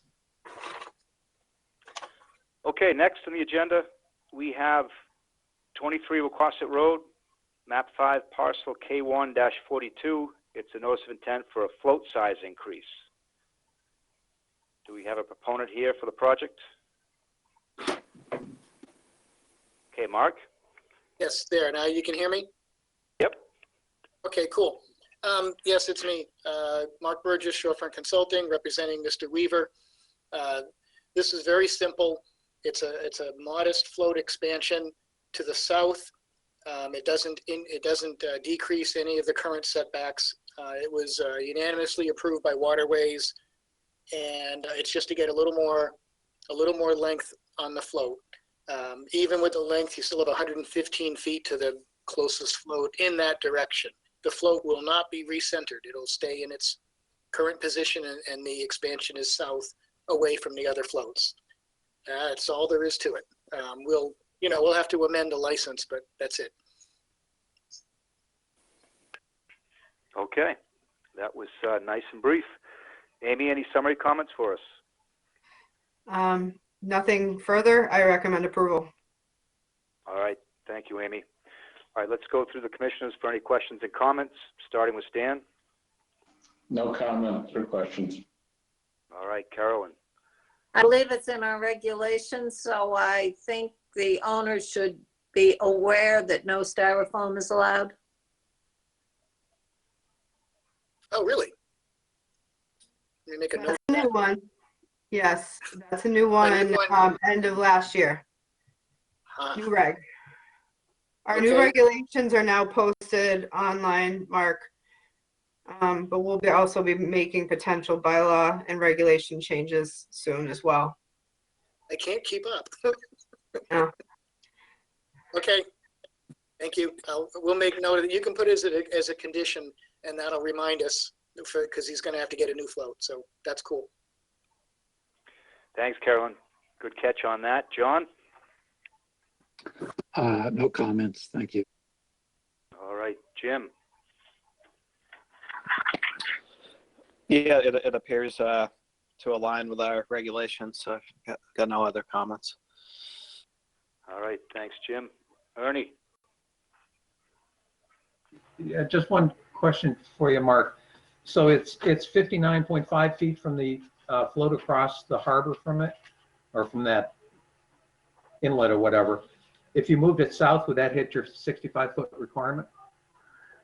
I think the ramp would be off the end of the float. You've only got that's only an 8 by 10 float. So at 4, with the ramp in the middle, if the ramp is even 2 feet wide, you've only got 3 feet on either side. So, yeah. So the ramp's staying where it is with respect to the existing float. You're just adding on to the southern end of it. Correct. Okay, so that 59.5, that's been there for years. Yep, and it won't change. Okay, all right. It won't get any worse, right? That's why we're not. That's why we're not recentering the float. Okay, that's fine. All right, thanks, Ernie. I have no questions or comments. I'll ask for any comments from members of the audience. Okay, seeing none, I'll ask for a motion on the proposal. I'll move to approve the notice of intent for 23 for a float size increase at 23 Wacquasit Road. Can I have a second, please? I'll second it, and it's Stan. All right, Stan seconds the proposal. So all those in favor say aye. Those opposed say nay. Doing a roll call, starting with Stan. Aye. Carolyn. Aye. John. Aye. Jim. Aye. Ernie. Aye. Myself, Brad Chase, aye. So the motion carries unanimously. Thank you. Oh, you haven't got rid of me yet. Okay, you're up a little bit later, I guess. Nope, I've got Next. all of the rest of them. Holy cow. Okay. Well, next we have a notice of intent for 651 Route 28, map 15, parcel C2-B2. It's a proposed pool and septic tank relocation. So if we could have a summary from you. Yes. So again, for the record, Mark Burgess, representing John Miola, who is on the line if you have any specific questions. Dan Croto is also on the line, who was the civil engineer that redesigned the septic system and came up with the plan. Again, short and sweet, all of the hardscape that's under the deck and the patio and all the hardscape that's in there now, the patio goes entirely within that existing hardscape with the exception of a small corner on the west side. We're relocating the septic tanks because they're under that hardscape. Odd place to put them, but that's where they were. So we're moving them out of the way along the side of the house, and have to repipe to that. I mentioned in the narrative how we intend to do this. There's a reasonable access on the west side of the property, whether they fill in over the steps and drive over that, however they do it. The existing tanks will probably be broken up and removed by crane, and the new tanks will probably be lightweight tanks, again, brought in by a crane from the front. All of the work is within previously disturbed areas, whether it's hardscape to hardscape or landscape and bushes. All of the area has been landscaped or pre-disturbed in some fashion. There's no other expansions. And then there's a net decrease of 42 square feet of overall hardscape. The pool is considered hardscape, same as the patio. It's just hardscape that holds water, I guess. If you have any questions about the septic movement, we're just moving the tanks around, but Dan can address that. So again, short and sweet, the calculations are on the plan. We're just rearranging everything. The reason for the pool, primarily, John has suffered some back injuries and some hip injuries, and he has a pool at home, and he does actually need one down here for physical therapy. Having said all that, again, within previously disturbed areas, I tried to show you where the corner of the pool is on the photos with that red line, just to kind of give you an idea, because the hardscape is curved and of course the pool is straight. So other than that, again, just moving things, that's about it. All right, thank you. Huh? Amy, do you have summary comments for us? You're muted, Amy. Sorry. Question first, then comment. Can you point out to me where you're getting the reduction in 42 square feet and where the new staircase and wall incorporated in your square footage? I believe they were. I think Dan and I went through that when we were looking at it, but I'll let Dan answer. Hi, Dan Croto. Let's see, so the reduction, Amy, would be straight. There's a remove patios and step marked straight in front of the steps that come down from the upper deck. It would be to the east of that. So that section of patio will be removed. And then the wall itself will be a smaller wall. And there's just a slight reduction. So it's just, and right behind the pool itself on the east side, we're losing about 1.5 feet of patio towards the end. One thing about the septic I'd like to go over is the septic originally, before the coastal bank definition, this went through a couple iterations of coastal bank definition, but before, when the house was originally built in 1980, the DEP didn't have its definition, and the whole septic system was out back, and that's how the tanks ended up out back. And they stayed out back during a 95 expansion of the garage of the house. in 2011, that's when we had worked on the plan, and when basically why Mark got me involved is because I had worked on it in 2011, upgrading the septic. But the original leach pit, and I bring this up because what I'm not showing, and I noticed preparing, is the original, there's two original leach pits out back. Because there wasn't access, the normal method is you pump them out and you fill them with soil, and then what we do is we put a pump chamber to go up front to the whole leaching is in the front trenches in the front driveway. But at that southwest corner of the pool, actually beyond that is the old leach pit, which will need to come out also. So that's the closest part of the pool to what's now Coastal Bank is there's a leach pit under there that will need to come out. So the excavation would have to be 5 feet beyond that pool corner to remove that old concrete.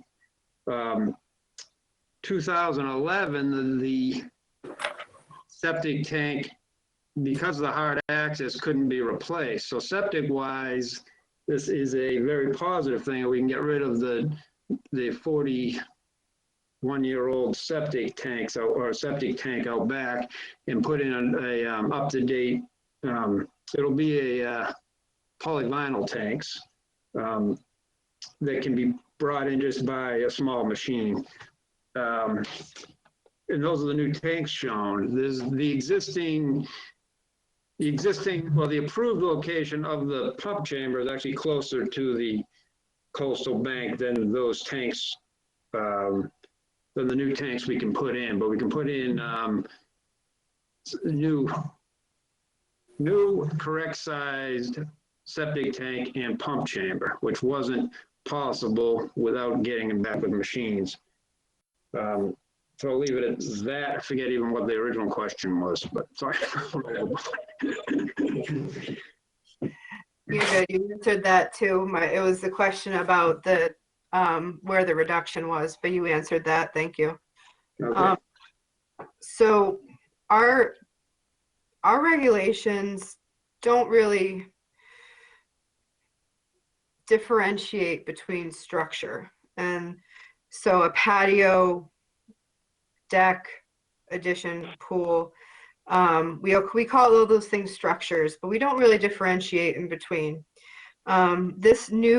The pool would go where a current patio is, and a few of us were on the site today. Hopefully if others visited the site on their own.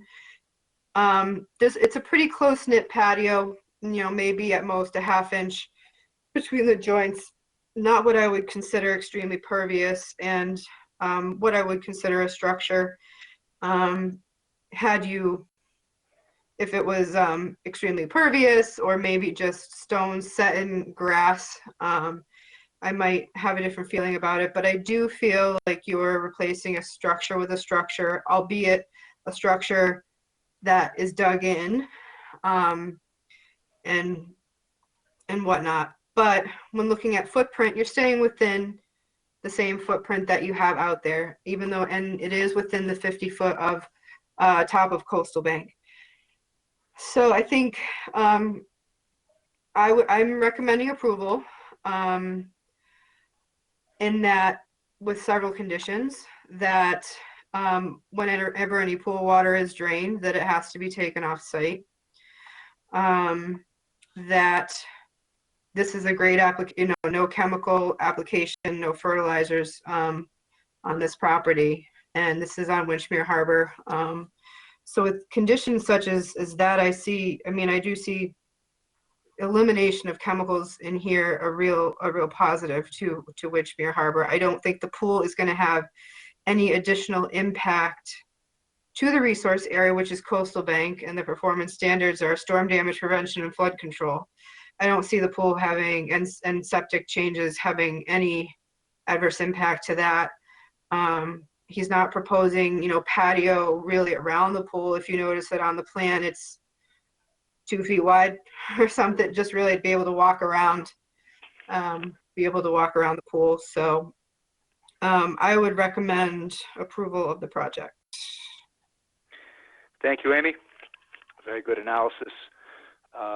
Let's start with Stan. Comments and questions? No comment. Okay, Carolyn. Can I ask John to bring up his question that he put towards regarding storms? Other than that, no comments. Okay. Yeah, well, so my question on the site visit today was what happens to storm-induced overflow? It wouldn't be a normal storm event, but I'm imagining that there would be occasions where the pool would overflow. And where is that water going? That's interesting. I guess this is going to be a pool that has a cover on it. Now, are those covers, I was thinking the cover was watertight and the water would be going off the same as the patio itself. If that is not the case, then I guess a leach pit under the patio would be the best way to go. I guess that is something we need to look into with the pool companies. Well, that's a question. I wasn't at the previous hearing where John brought this up, but are we talking about, I think you're talking about two things. Is your question about what happens if the chlorinated water overflows or if rainwater overflows? If it's, this pool would have I think you said it was going to have an automatic cover, Dan, right? One of those automatic, not a fence. Correct. Okay. That was the original plan. Right. Okay, so the sheeting and the way fresh water, the sheeting and the way that rainwater is treated now won't change. But to John's point, I mean, how much do you fill a pool? Within 6 or 8 inches? We'd have to get 6 or 8 inches of rain for it to overflow, right? Is that where you were going, John? No, most pool, I mean, I'm not a big pool guy, but most pools have some level control and the water gets circulated. Eventually, I assume the water has to get dumped if it gets too high. I guess if it's covered, if your answer is the pool will always be covered in storm events, then that partially answered my question. But any rainwater or stormwater that gets driven in there under any circumstances, is there somewhere for that water to go? It's the chlorinated water, that is. Is there any provision for the pool overflowing as opposed to planned removal of pool water that we're saying has to be taken off site? But how do you deal with inadvertent overflow due to storm events of one sort or another? Where does that water go? That's my question. Yep. And it would be minimized with a permanent cover because in theory, although any rainwater that would have normally filled the pool would be draining off the cover, correct? I think it's correct. I think there would have to be a small dry well to handle major storms, I guess. It's a very good point, John. I see John Miola's on the line. Does he have anything to add through talking to his pool at home, I guess? Doesn't sound like it. I guess that our request would be under the patio to be able to put in a small dry well to handle just what a company would need for overflow for stormwater overflow.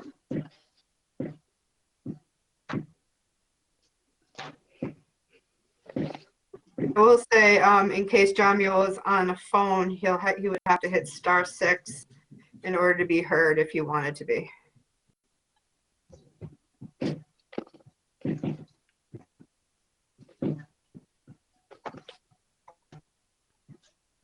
I don't think he's connected. His mic is on, but it doesn't show that his mic is, oh, now he's muted. Now he's on. That's all right. We see it too, Mark. I guess I would request that we get the okay to put in a a 3-foot diameter dry well with. I don't know how to do it. I know. Taylor, do you know how to do this? Do you know how Oh, to? we hear somebody. We Can you hear hear me? somebody. Can you hear it? We got you. Oh. Okay, now you've got it. Hold on. Video. I was about to throw my wife in the pool. Ah, All right, I have some answers for you. Thank you very much for the consideration to listen. So I have a pool at home, and obviously the reasons are I've had 2 hip operations, 4 ruptured discs in my back and my neck, and I have a lot of issues, and I'm still practicing, and probably will be for another 10 years because of COVID and borrowing $800,000 to keep the practices going. So I don't have a choice. So this is my retirement home. So it's very important to me, just so you know the situation. Now the pool at home that I had put in after my hip operation 2 years ago has a solid cover. Now that water that's underneath the pool does not mix above the cover. When it rains or there's a storm, I have to pump the water on top of the cover out. So there's no way for the water under the pool which is chlorinated, and it's going to be a saltwater pool, so the chlorination will be minimal with chemicals. It's pretty natural. All right. So that water never mixes with the environment, no matter what kind of storm it happens. And the reason I have that cover is because I have 2 little ones. I have a 7-year-old and a 9-year-old. So, they can swim. So an accident never happened, or neighbors or anybody, it would be protected. All right. So that isn't an issue of any kind whatsoever. It's automatic closure. It locks, and it's completely sealed, and the water sits on top even if it overflows above the pool. Because like the pool I have at home, I have permeable pavers around it, and if it ever went over, it just goes down into the pavers. But it never does, because the pool of water is about 6 to 8 inches below the top of the coping. So very seldom do you get 6 full inches of water. Usually after 1 or 2 inches, I try to, pump it out all the time, just onto the grass nearby, or onto the pavers, to be honest with you.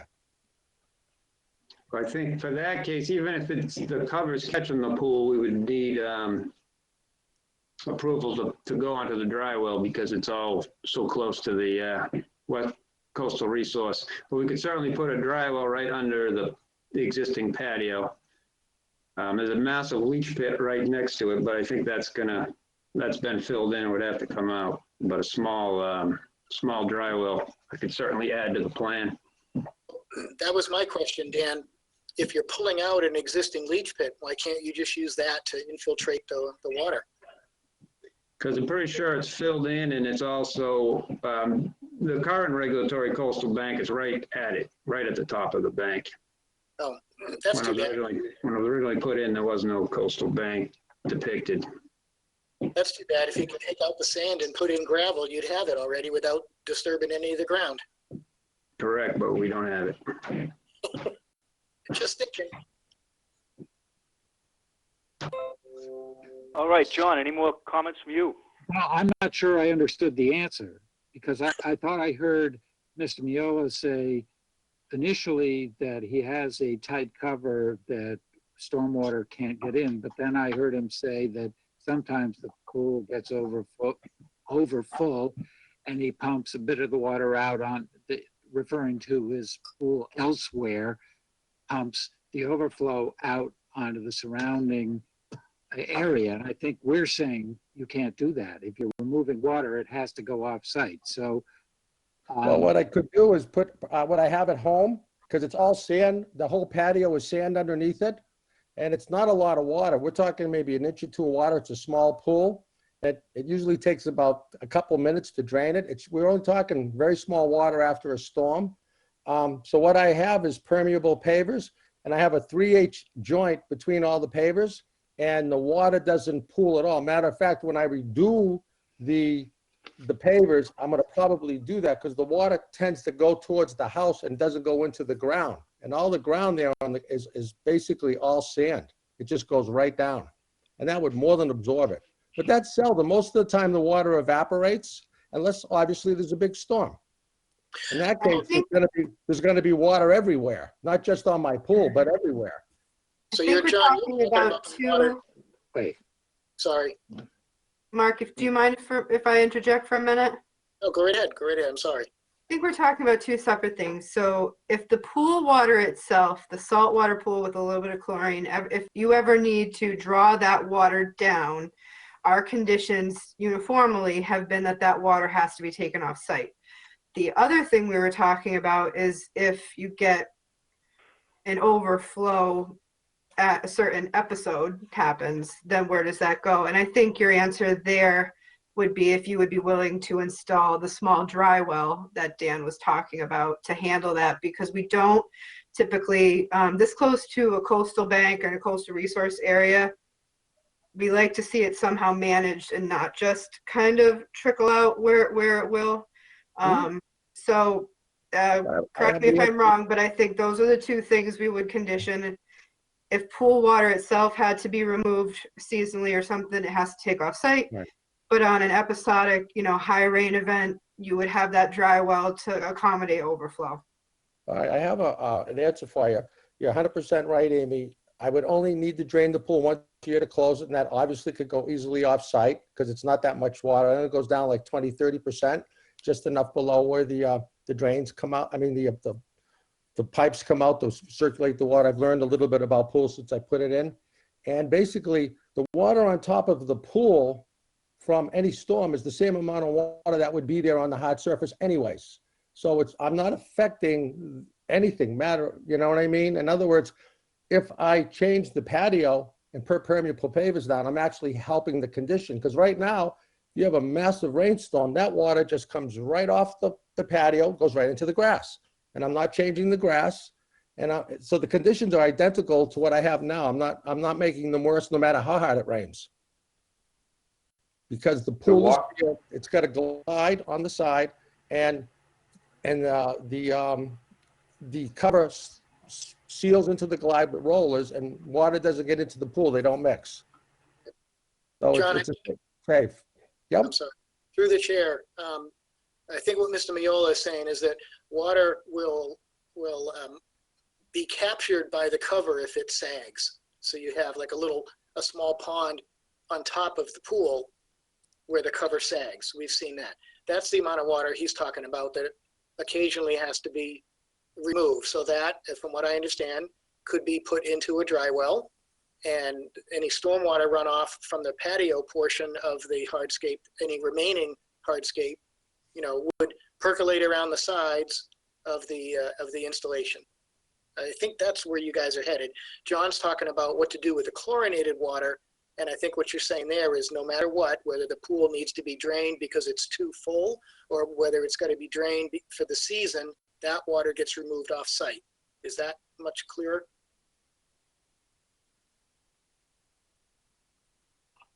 My original question was, what happens to any extra water that is in the pool that overflows for whatever reason from a storm event? What I understand you to be telling me is that's not ever going to happen.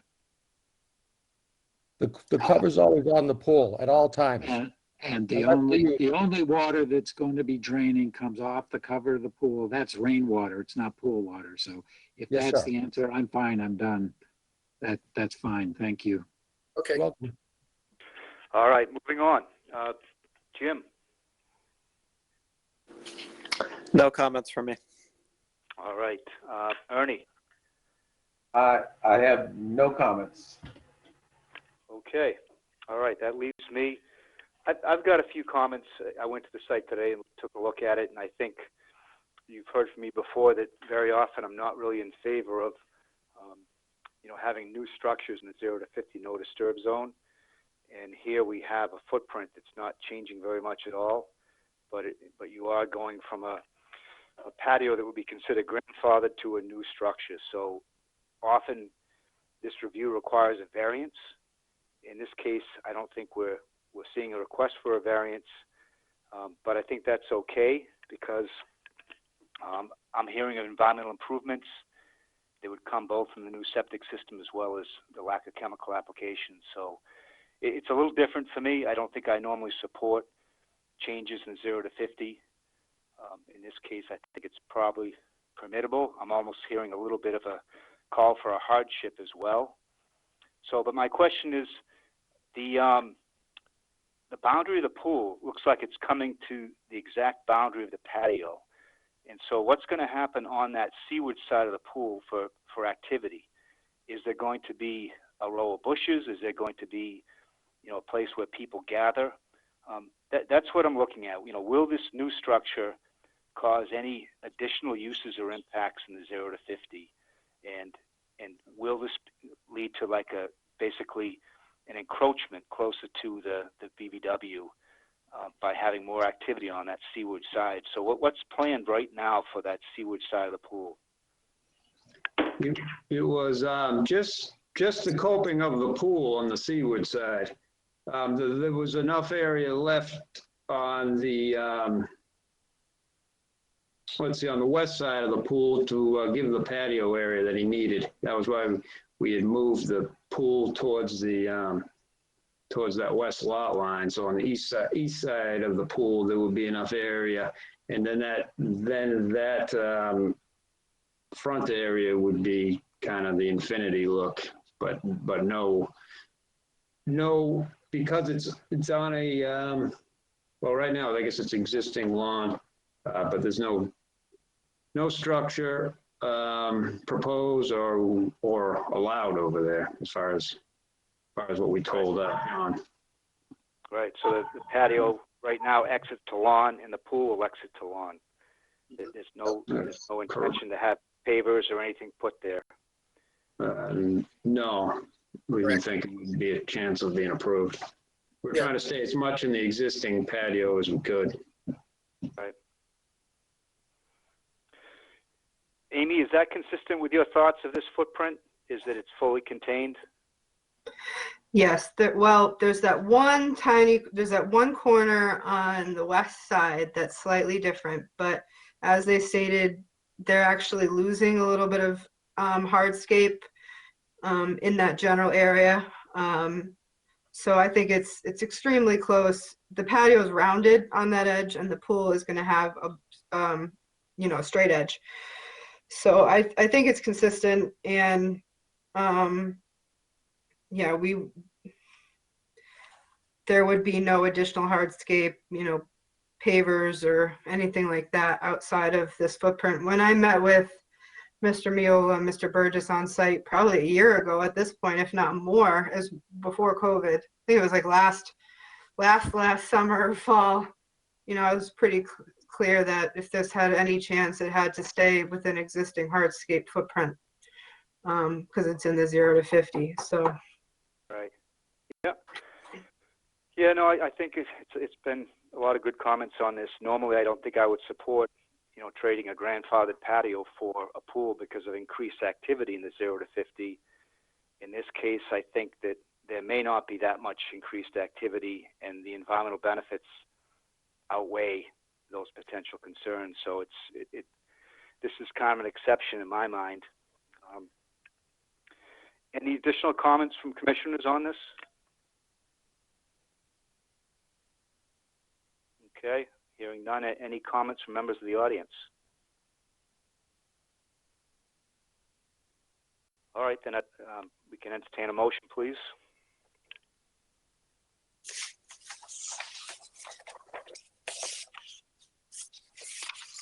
I'll move to approve the notice of intent for,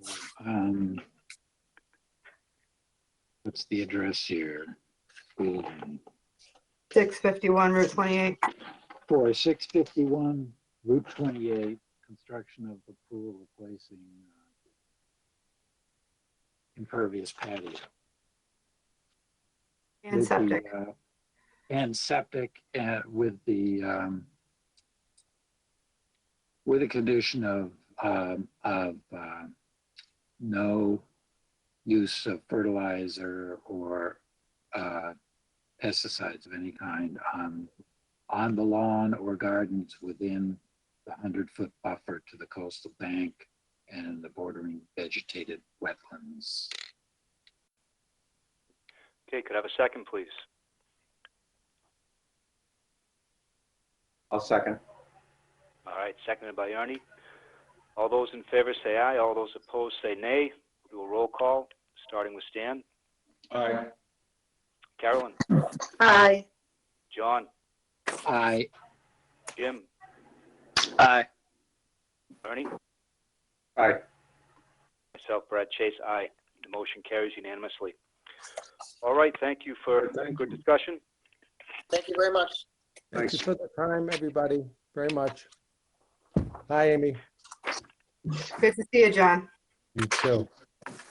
All right, next to the agenda, we have a notice of intent for 28 Wawa Tacey Road, map 6, parcel F1-12. It's a proposed elevated walkway and landing. Yes, Mark Burgess again for the record, representing the LeBlancs, who are also on the line.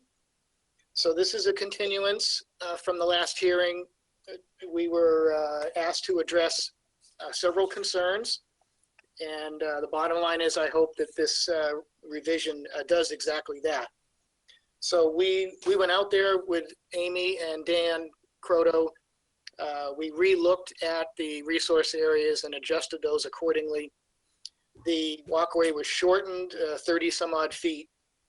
And what we decided was to shorten it and then use the existing path and just extend it from the end of the shells. They can mow it like they did across the river, and to get to the beginning of the walkway, so we don't have to cut through the mixed shrubs. That's noted on the plan, the proposed path extension.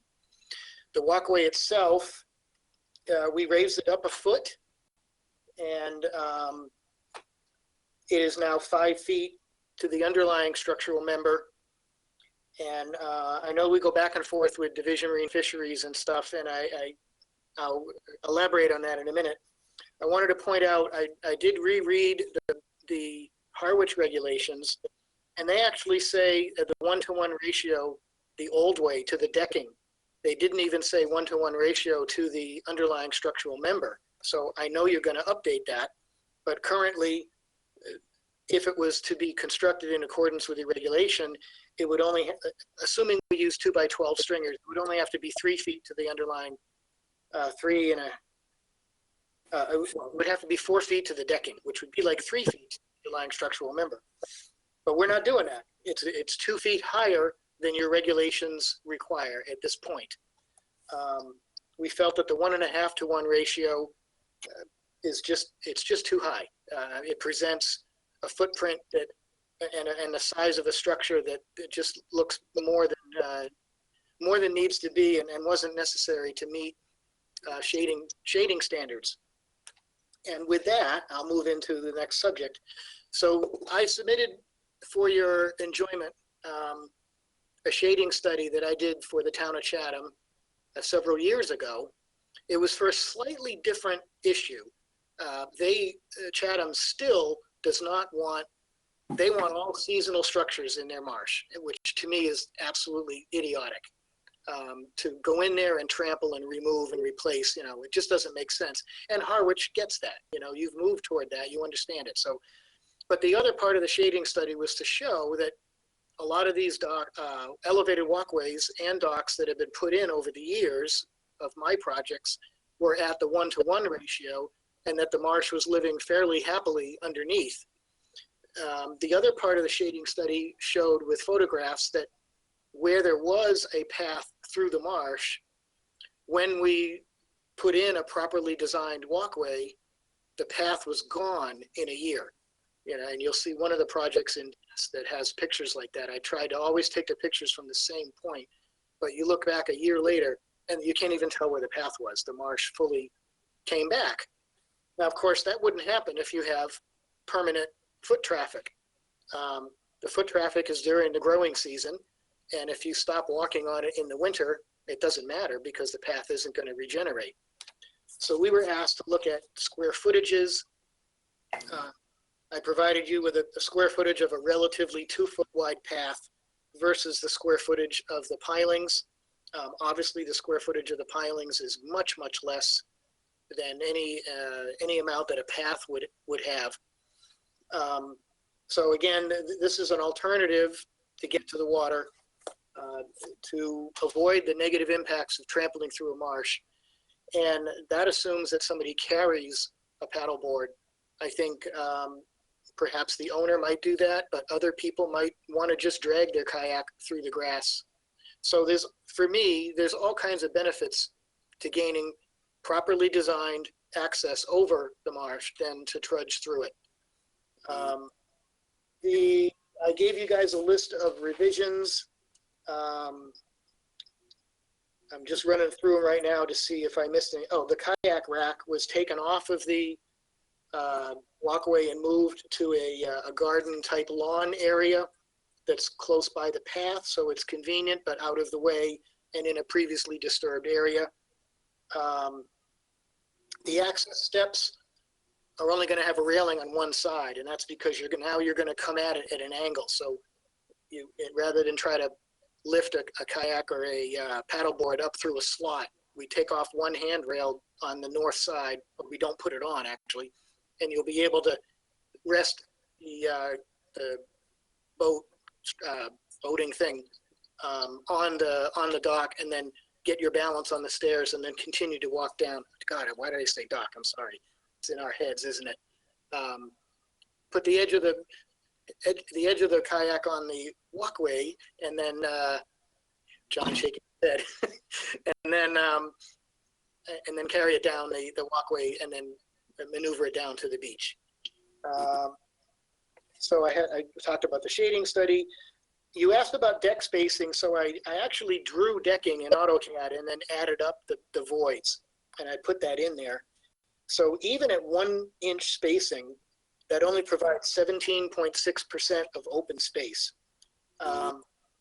There's a discrepancy in maybe semantics between grading and the decking. The grading talks about transmissibility.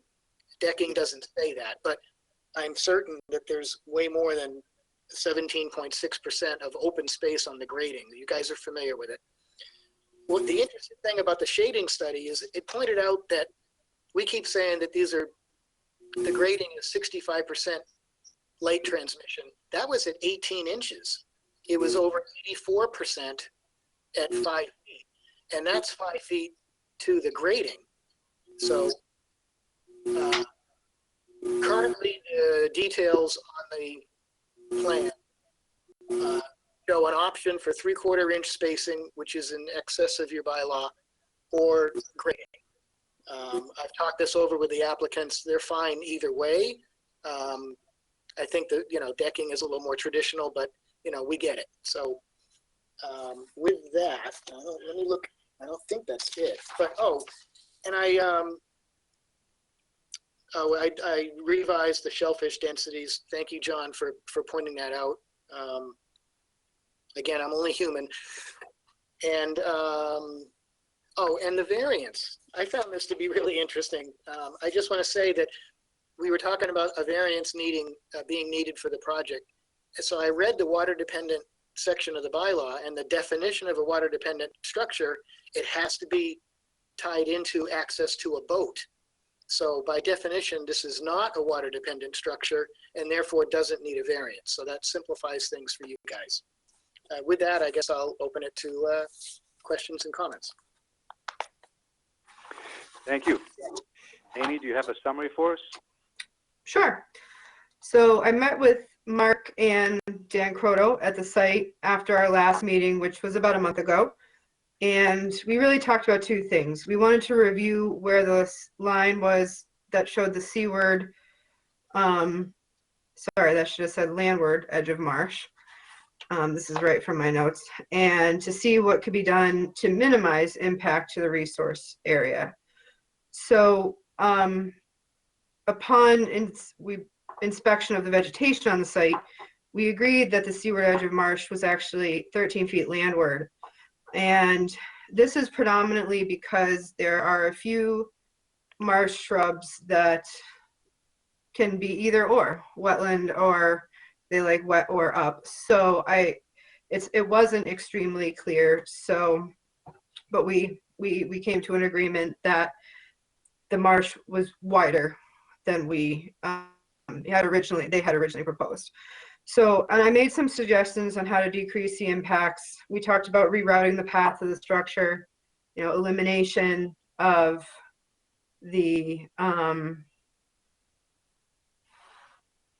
Oh, proposed path extension, sorry. I thought we were going, I apologize, Mark. I'm gonna go off a little bit here. Off topic or off my train. I thought you were going, cutting those bushes and going straight through. You're still proposing to kind of use that curve to walk and approach the structure? Well, that was my understanding. That way we didn't have to cut any of the existing sort of shrubbery buffer that's there. Or if we did, I remember we talked about it. We said, but if we did cut it and go straight through, that's okay. They would just sort of transplant those bushes and move them to the end where the path is now and block that end up. Remember? That's with what it, yes, I remember that. Sorry about that. Oh, no problem. I mean, I think we're fine either way. I think my understanding was the way that we presented it. If you prefer it straight through, you won't lose any of the buffer. We'll just move it. We'll move the plants over to the right. Yeah. I think one, you'd move the plants. I think you would potentially be able to revegetate a little bit of that. It's not a coastal bank, it's floodplain at that point. But, you know, you might be able to eliminate some of the shell path because you just won't need it anymore. Yeah. Do some replanting, but either way, now I remember because the structure was actually much bigger. So the walkway was shortened from 101 feet to 73 feet as a result of the change. And let's see, I thought the shading report was interesting. It has been clear to me that grading does offer more light penetration than 1/2 inch or 3/4 inch deck spacing.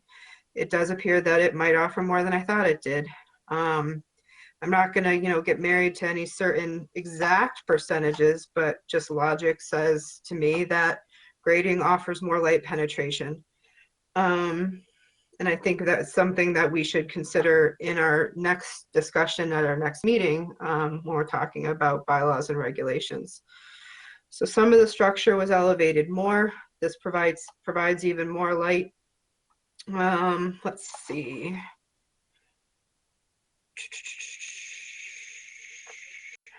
There was some discussion at the last meeting about why not just walk through the marsh. And I don't know, there's several things I don't know. I mean, I don't know, you know, what impact that would have to shellfish below the mean high water mark as opposed to this structure. But in terms of disturbance potentially to salt marsh, I think that potentially could be, you know, just walking and dragging things through the grass, especially as frequently as it seems this family is going to do it, because they seem to be very avid paddlers. I do think potentially that could have more impact than 3 pilings, and understanding that there might be a little disturbance around each of those pilings, but hopefully not. Again, I can't speak to the impacts that either would really have on shellfish, but I do think in terms of vegetation in the marsh area that it could be more detrimental to just have people create a path through the marsh. If it was a dune, I might feel a little differently, but salt marsh is particular. So I think I'll end there. What's your recommendation? Of course you're gonna ask me that, sorry. I would, even though this seems like a large structure, at least the superficial, you know, the superstructure part of it, I actually think this is gonna have potentially less impact than walking repeatedly through it, and I would recommend approval. Thanks, Amy. Let me follow up quickly on the variance point that Mark brought up. What's your interpretation of that? To me, the landing isn't that much different from a dock, so I don't know why it wouldn't require a variance. What's your thoughts on that? I didn't have a chance. I spoke with Mr. Burgess about this earlier today, and I have not had a chance to go and read the exact language, and I was going to do that just now while people were speaking. If it indeed says that, you know, water dependent structure needs to be tied to a boat or a float or something like that, then you'd need a variance. If it does not say that, then it won't. And I am going to go and look at it right now if you just give me a few minutes. I have it. I thought I saw somewhere, oh, excuse me. I thought I saw somewhere that if, you know, a walkway was involved with a low marsh, then it became a water dependent structure. And that's not even speaking to the land. Sorry, Brad. Well, you've already said that. I think I wanted to hear from Amy. No, she was going to look at it. Yeah. I unfortunately don't have the answer for you right this second, Brad, but I am going to look it up, okay? Okay. All right, let's go through comments and questions from the commissioners, and we'll come back to that a little bit later. Stan, do you mind if I start with you again? That's fine. Mark, I have two questions. The two posts in the water today that are marking the thing, is that the end of the walkway or where the ramp, the landing would be? What is that indicating? That is the seaward edge of the 4x4 landing. Okay. So the way this looks, so you get to the end and there's stairs going down to the landing and that's the end right there, those two spots. And the other thing is, and I'm just confirming what I'm seeing on the drawing, the last two posts, at the end of the ramp, it's two monopiles, right? For stabilization? Yes. Okay, that's all I have. All right, Carolyn. I'm a little confused in all our talking. I'm sorry, Mark. What is your height to width ratio again? Your height? Okay, it's 5 feet. Right now, it's 5 feet to the underlying structural member, and the walkway is 4 feet wide. 4 feet wide, and now are you 1 to 1.5 above the marsh? 1. The decking is 1.5 to 1. The underlying structural member is 1.25 to 1. 1.25. It's pretty strongly recommended, even though I know our regulation says 1 to 1, but that would be a minimum possibility.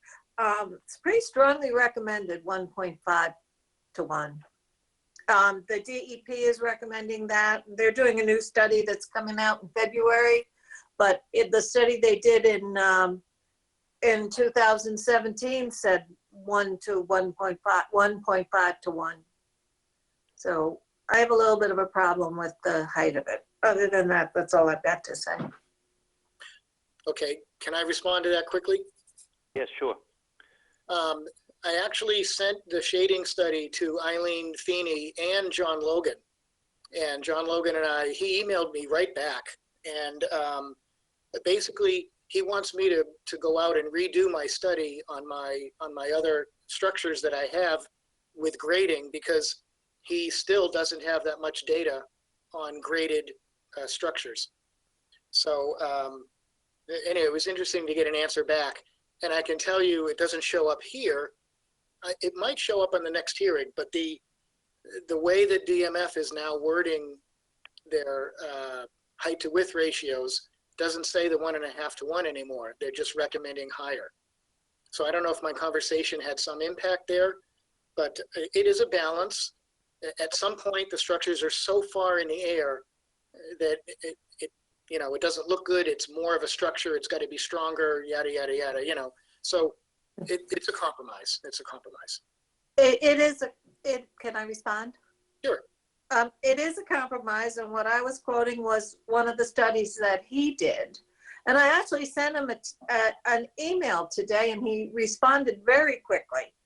And I asked him if he had updates on these studies, because at one of the MAC conferences, he had referred to that. And the email he sent me back says they're covering they're reviewing all existing literature on all aspects of dock impacts to marine and estuarine environments, and that paper is coming out. So he didn't say he was changing anything yet. And height is important, as you said, that the paper that I was looking at today, the higher the better. Yeah, he's asked me to give him more data. So this summer, I'm going to do that for him, and he may arrive at a different or reinforced conclusion.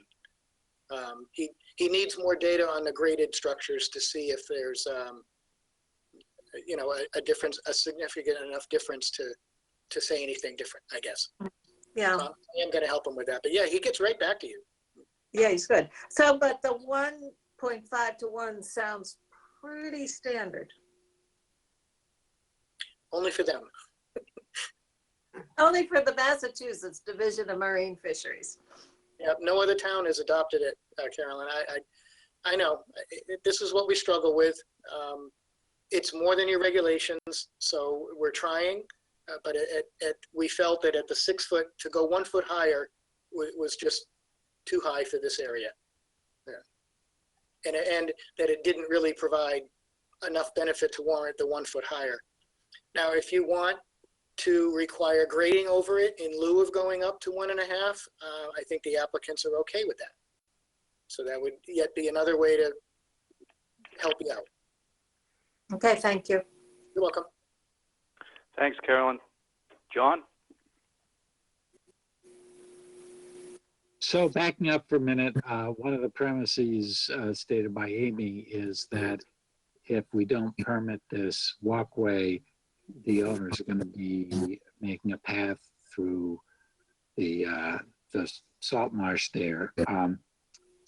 But I do understand that up until now, they haven't been doing that. They've been going around the corner and launching in another place. And I was looking when we were on site today, and I didn't see any evidence of any long-standing pathway. And you did state, Mark, that if people were, making a path through the salt marsh, it wouldn't go back in the winter. So I am curious about that. I understand this is a nice to have, but it is disturbing the marsh. And if the owners have been respectful of the salt marsh up until now and going around the corner and putting their kayaks or other watercraft in the water around the corner, it's just not clear to me why this is really necessary at all. And maybe they're a heavy burden, but there are all kinds of ways to put wheels under watercraft and take them a short way down the street. I just don't quite get why this is such an imperative. So, however, setting that comment aside, I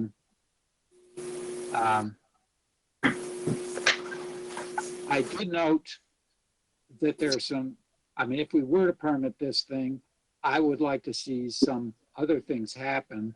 And particularly, I noted when on site today that there's a lot of invasive all tangled up.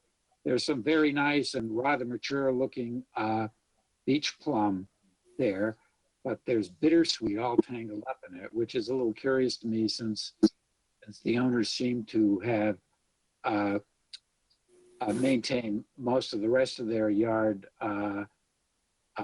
pretty carefully. And I would like to see whatever invasives are tangled up there taken out if this project proceeds. And the big one is bittersweet, but I don't know that that's the only thing that's in there. So those are my comments. Okay. The applicants talked about the access before. They're on the line, but what they basically were saying is, yes, out of respect for the marsh, they've been using a separate access, but now as they get older, they certainly would rather do it this way and stop going all the way around. It is a matter of convenience, but the whole point is to be able to give them the access that they need, that they have a right to, and do it in such a way that we don't damage the marsh. So yes, they have been respectful. That's why there's no path there. But eventually, If it's too far to walk around the other way, then they're probably going to start using it the way that neither one of us want them to use it. As far as the invasives go, again, they're on the line. I'm certain they would be happy to remove them or manage them as necessary. All right, Jim, you're up.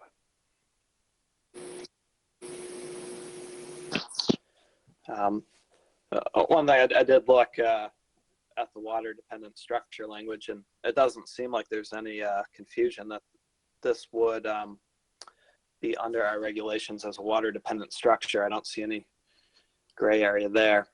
But to speak to the owner's access, we keep coming up with the we have to build this or we're going to destroy the salt marsh. I don't think that the owners have the right to destroy the salt marsh, and that's something that could be enforced if necessary. It shouldn't be that either or.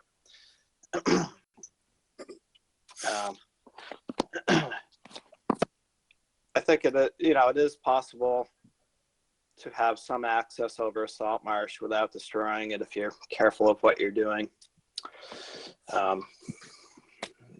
Whether or not that would work for them is hard to say. As far as the structure goes, I'm not in favor of siting it in a salt marsh like that. We have clear regulations that no portion of a salt marsh can be disrupted, and there can be no adverse impact. So it's pretty clear. You're not going to be able to do this with zero impacts. I understand they can be minimized, and these type of structures that we're coming up with do minimize some of those impacts. They also incidentally kind of maximize aesthetic impacts that aren't really our purview. But the performance standards are zero impacts, and I don't think it can be proven that siting the structure in the salt marsh has zero impacts. So those are my comments for now. Thank you, Jim. All right, Ernie. Yeah, just to mirror what Jim just said, I would agree that this would be considered a water dependent structure. Just by your introduction, Mark, you said that people are going to be carrying kayaks over this to take them down and launch them off at the end of this. So the kayak is a vessel just like anything else. So I think your structure here and your overview saying that it wouldn't be a vessel is a little bit flawed. Just as an aside too, so you have the landing at the end of that. How is that landing going to be secured? It's on 4x4 posts, so it's permanent at that elevation. It doesn't go up and down like a float, and it's like 4 feet off the ground. Let's see, 1, 3, 2.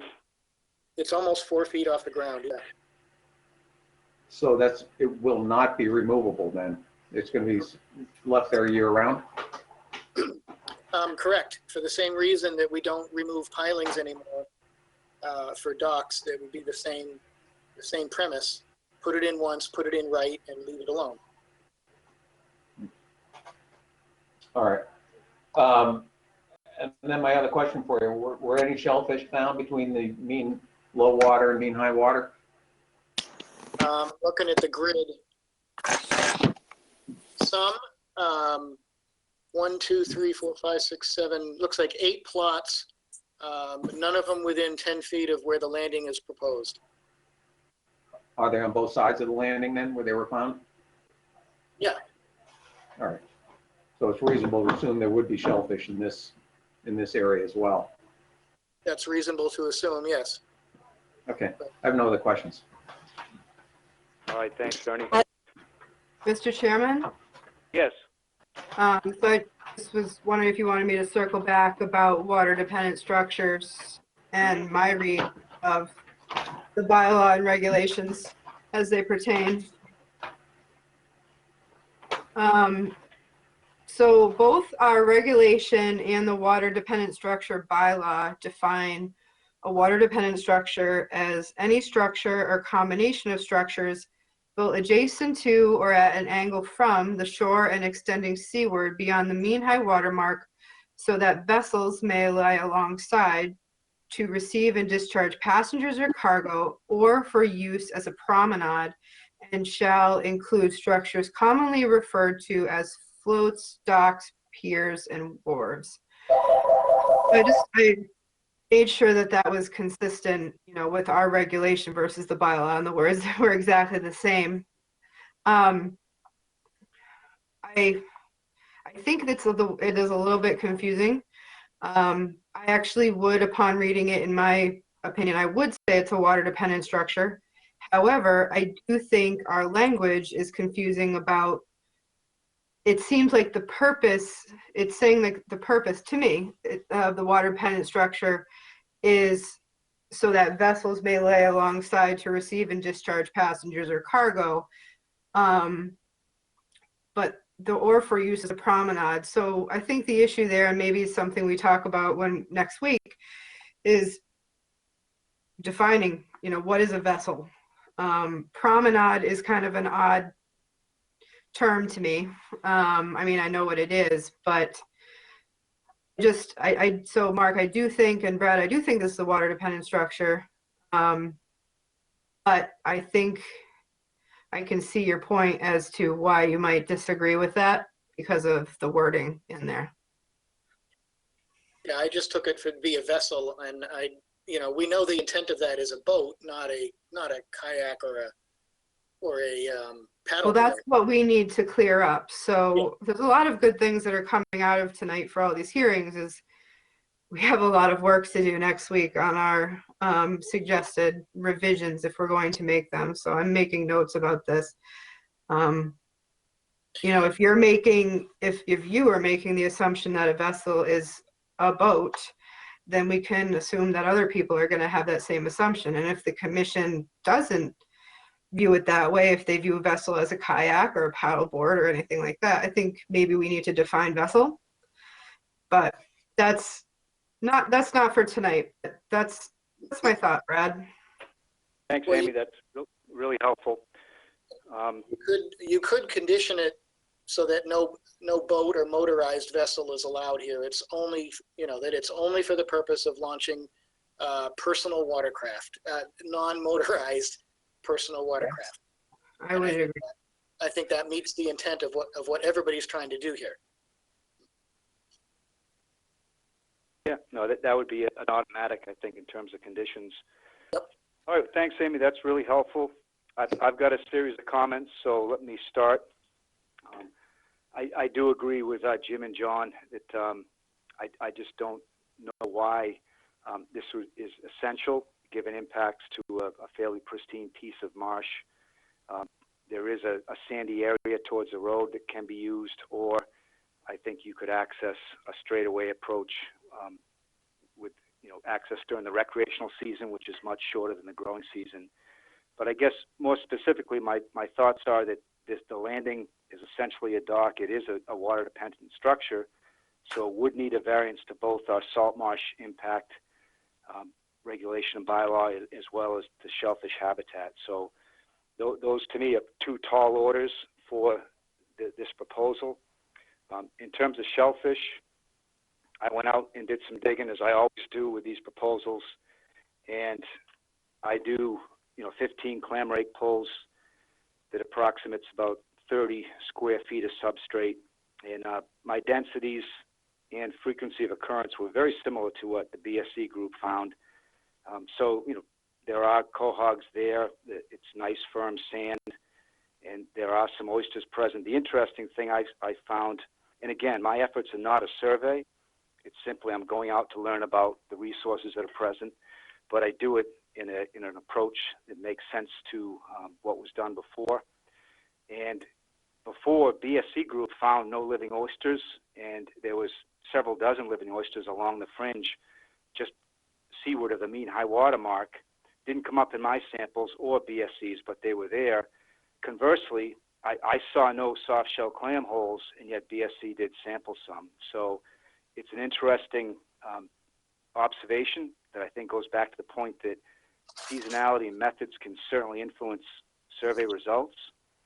So despite these differences, the frequency, occurrence, and density was nearly the same. So, with densities of, 0.1 clams per square foot throughout the whole area, that as John showed us with his analysis not long ago, that could easily equate to 1,000 shellfish in that area. So I think it is a significant shellfish habitat, and a variance would be required to impact it. So in terms of salt marsh, I think, John Logan et al., they did two studies actually, and one is reported in Shorefront Consulting's analysis. The other one is not, but the other one, looked at biomass of plants, and they found a 50% reduction in both high and low marsh plants biomass with a 1-to-1 ratio in 3 years. And to me, obviously we're trying to avoid the 1-to-1, but that's a significant loss. And if you look around at docks and piers all over the place in Harwich, that's what you see. You see quite a bit of biomass loss. The dock that's immediately north of this site in Allen's Harbor has tremendous scouring and salt marsh loss. It's a lower sitting dock, but at the same time, I hope folks had a chance to look at that. It's really, to me, an unacceptable amount of salt marsh alteration from that structure. So I think those are my general comments. I think it's going to be a hard order for this project to satisfy variances for both shellfish habitat disruption and salt marsh.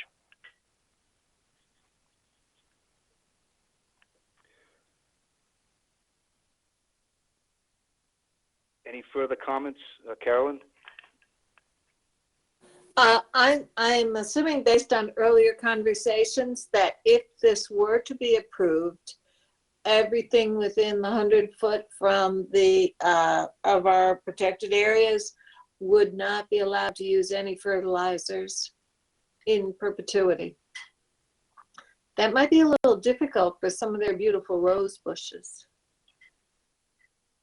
But that would be one of the conditions we would put on it.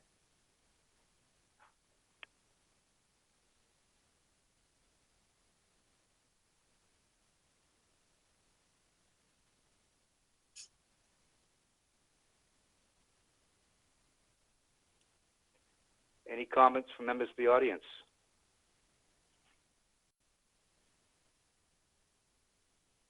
Yes, this is Mike LeBlanc.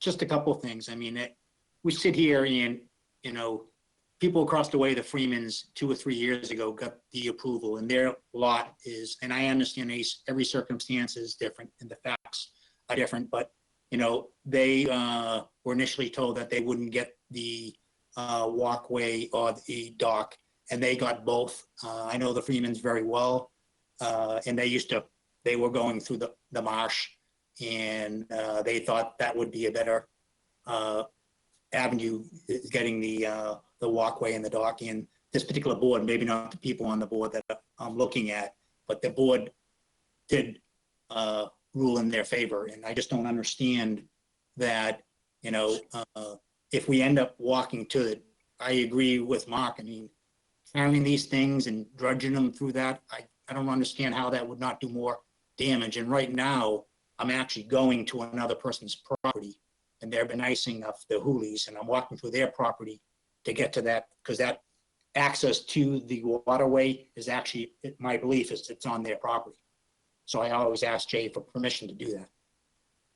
And I would be more than willing to take some of the bittersweet out. That's a daily and weekly and yearly fight for that bittersweet. It takes over everything, and we've cut it down several times, and it just keeps on coming back. I guess I would have to do it probably correctly and just tear it out, but I'm not sure how to do that. Mr. LeBlanc, sorry, Mr. Chairman, might I just advise him a little bit on that? Sure. If you don't mind. Mr. LeBlanc, you could always get in touch with me at with my email, or call me on the phone. The only way really to get rid of bittersweet, unfortunately, is a cut and wipe herbicide method, multiple times with a certified applicator to do so, not a spray application that you actually cut and paint the stems. Ripping it out, it has such extensive lateral root systems that if you only leave a small portion of it, it will basically, if you cut bittersweet, it grows back tenfold and it can grow 15 feet a year. So I'll keep it short. If you want more information, just contact me. Okay, thank you, Amy.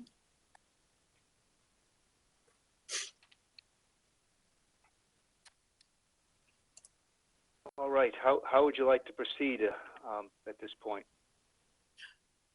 Well, so the whole premise of this project was related to a similar project that initially was for a dock. And this alternative of doing a walkway over the marsh because the people didn't have a boat, this was the alternative for that project that was suggested to us by the commission. Initially, the LeBlancs came to me and was asking about the possibility of a dock.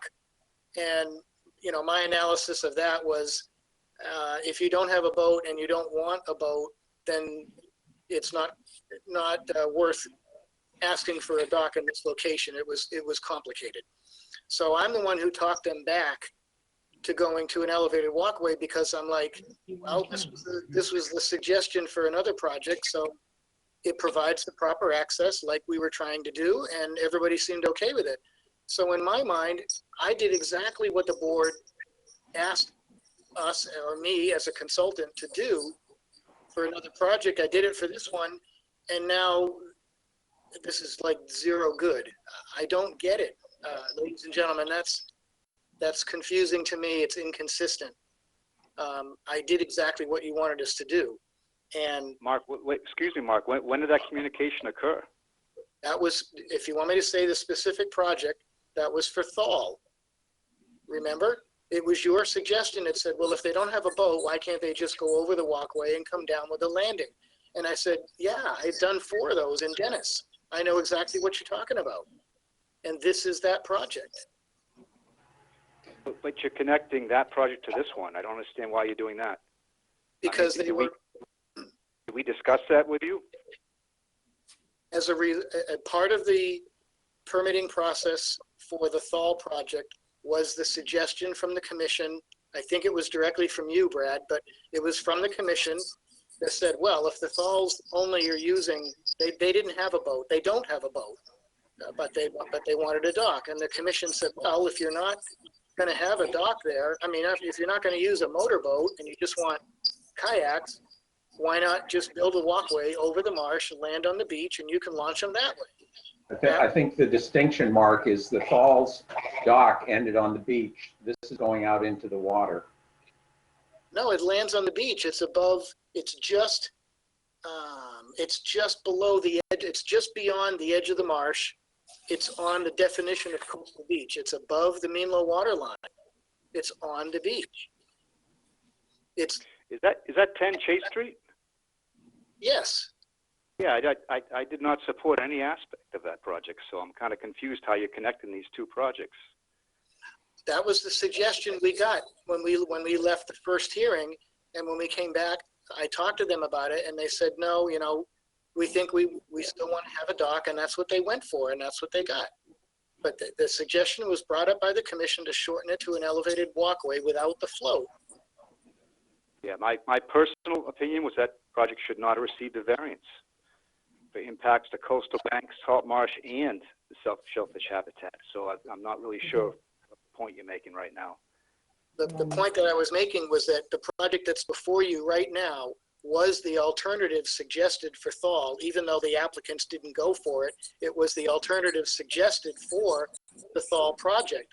So I'm at a loss as to why the commission suggested it for one project and doesn't like it now when we actually put it before you. Mark, I'm looking at your plans, and the landing is level with the mean high water mark. Yep. That's not on the beach. No, it's a definition of coastal beach. Anywhere of coastal beach is between the mean high and the mean low water mark. That's all dry land at low tide out there. Low tide is like 30 feet in front of that landing. So it's all beach at low water. I believe the Thal's property ended short of that.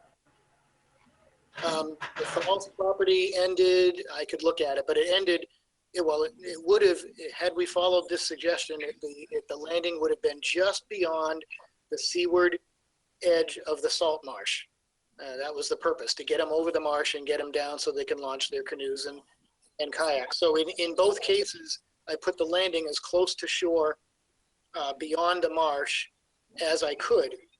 Now there's a peat area here, but I didn't want to put it in the peat.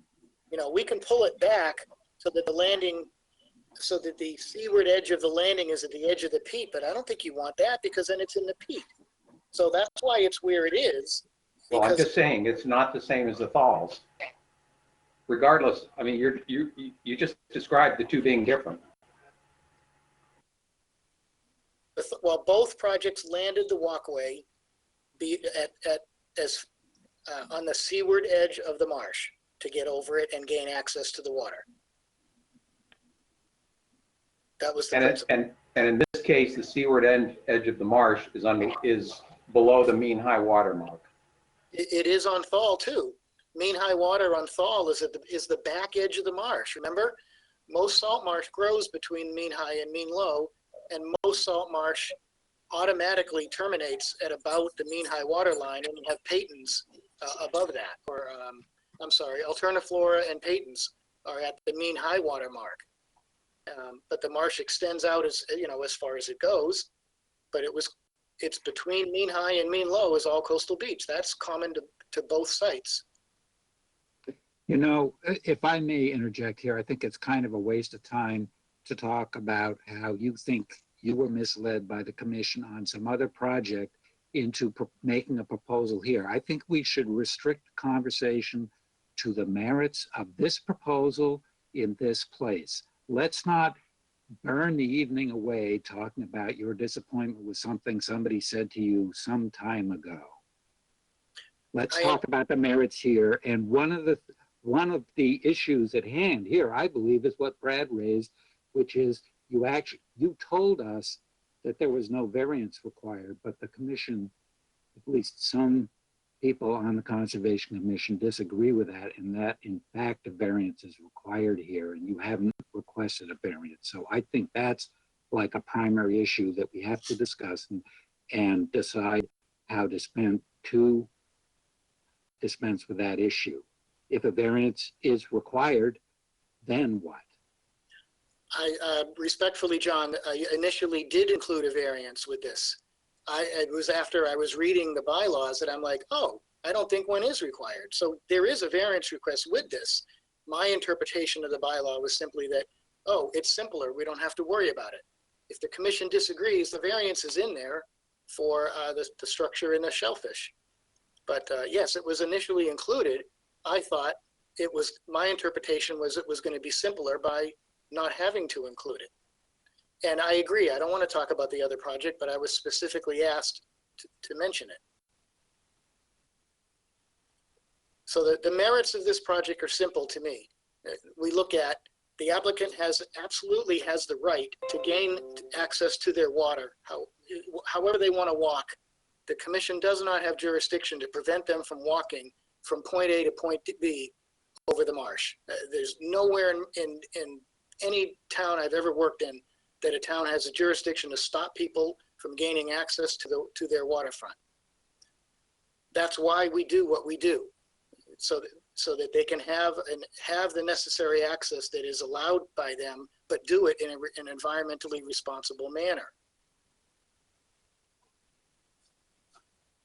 So whether a project is necessary or not in the commission's eyes is not part of your regulations as well.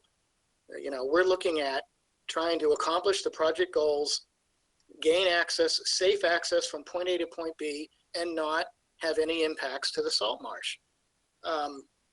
If you're allowing docks in certain areas, all docks need to have piles, and you know, I always try to keep piles out of the marsh, but in a case like this, it's just not possible. I see the line moving, you know, back further and further and further when we're trying to do this. And every time when we do something that we feel is correct as a designer, And then the commission says, well, that's okay, but now we want something else, or we don't want it anymore. You know, all we look for, this is a comment that Dawn had, you know, all we look for is consistency. That helps all of us in this process. Sure, we learn as we go through it, and we make some changes, you know. These dock designs that we've been coming up with in the last couple of years, we know that they work. We know that there's some evidence that they improve and minimize impacts. That's a step in the right direction for everybody. So that's why we're, you know, that's why we're here, okay? The applicants want their allowed access, and they don't want to impact the marsh. And it's certain that a path trudging through the marsh with the resulting erosion, you've got loss of fine sediments, which the marsh captures. All those are going to go flooding into the waterway. I mean, it's a mess. And the pictures in my shading study that showed the paths that are worn through marshes when it's used that way, to me, that's unacceptable to me. So again, that's why we do what we do and why we have this proposal in front of you. Right. In fairness to us, Mark, you know, we have regulations that say that there shall be no impacts to salt marsh or shellfish habitat. And what's coming to light with these increasing numbers of docks and piers in town is we're seeing impacts. And so, you know, it's something that I don't think there's any surprises coming from some of these comments. You know, you brought up 10 Chase Street, and that one has, in my opinion, non-temporary construction impacts, where the marsh was ripped up for installation of the pilings, and it hasn't repaired. And I don't think it's going to, because that's not what I see at other locations. So, you know, these are real issues, and I think we have regulations that cause us to pay attention to these issues. So to me, there's no surprises here. Okay. And you'll probably hear me say this during the public meeting in a couple of weeks, but I know you guys don't like these structures. I know you don't like docks in certain areas. You know, I get all that. Prohibition is, in my opinion, prohibition is not the answer. The answer is to find a proper design that works for everyone. That's how you move forward. And so again, that's why we do what we're doing here. We're taking the experiences drawn from the commission and their concerns, and we change the design accordingly. It's about managing, not prohibiting. Okay. So, would you like us to act on what you have before us today? Would you like to have some time to come back on the variance question? And I'm asking that to Amy as well. Do you think we need to have more feedback on those issues? I think I'm fine either way myself. I think Mr. Burgess did in his original filing, which you probably don't have in Dropbox right now because you just had the revised information. Or maybe you had the whole thing, I can't remember. But I think the variance request was there, so I don't think there's no doubt in that a variance was requested, just stating that it doesn't, you know, in his belief, gives you don't need it. The rest, I'm like you, Brad. I could go, you know, I have nothing else to say. I'm sorry. All right. Mr. Chairman, in my view and Mr. LeBlanc's view, the last hearing that we had gave us suggestions to look into and improvements to make to the design, which we've done.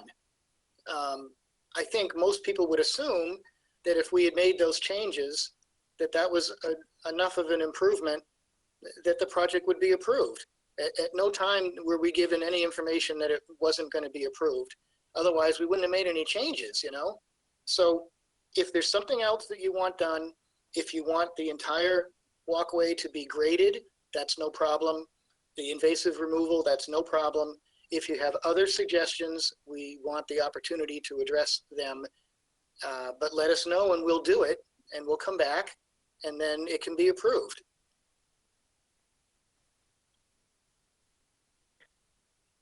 Yeah, I didn't really hear that many questions from the commissioners other than the question over the variance.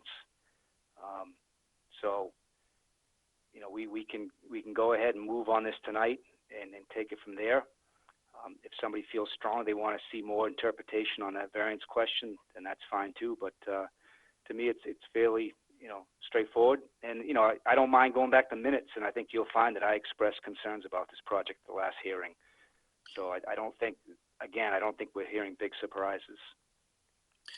I agree with you, Mr. Chairman, that there were concerns, and that's why we went back to the drawing board. That's why Amy and I met. That's why we made all these changes to address the concerns from that first hearing. We thought we did that. I was under the assumption that this is what you wanted. And I'm disappointed, frankly.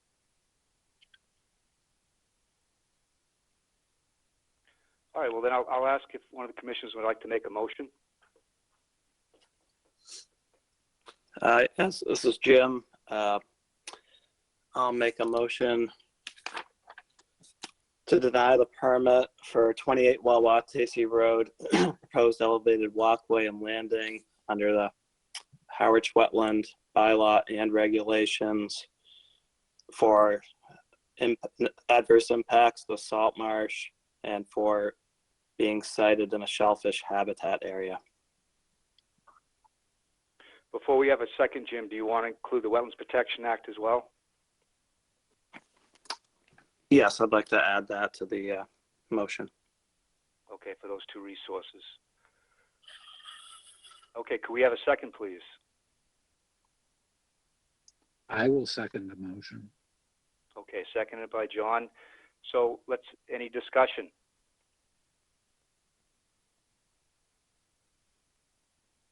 Am I allowed to say anything at this point? If you have, if you'd like to, sure.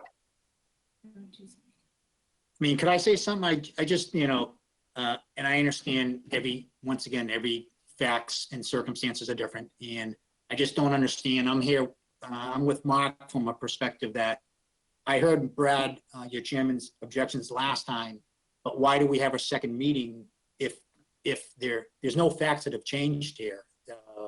We had made some changes to what we thought, and I'm new to this, so I apologize. This is my first time going through something like this, but I was distinctly under the impression that you guys weren't happy about it, but it was a strong consideration, and if we made these changes, that we would come to the next meeting and we discuss these changes. But what I hear basically Jim and Brad saying is that no matter what we do, it's not going to be approved. So I just don't understand why we went from this last meeting to this meeting. I'm not here to waste your time, and I appreciate your time.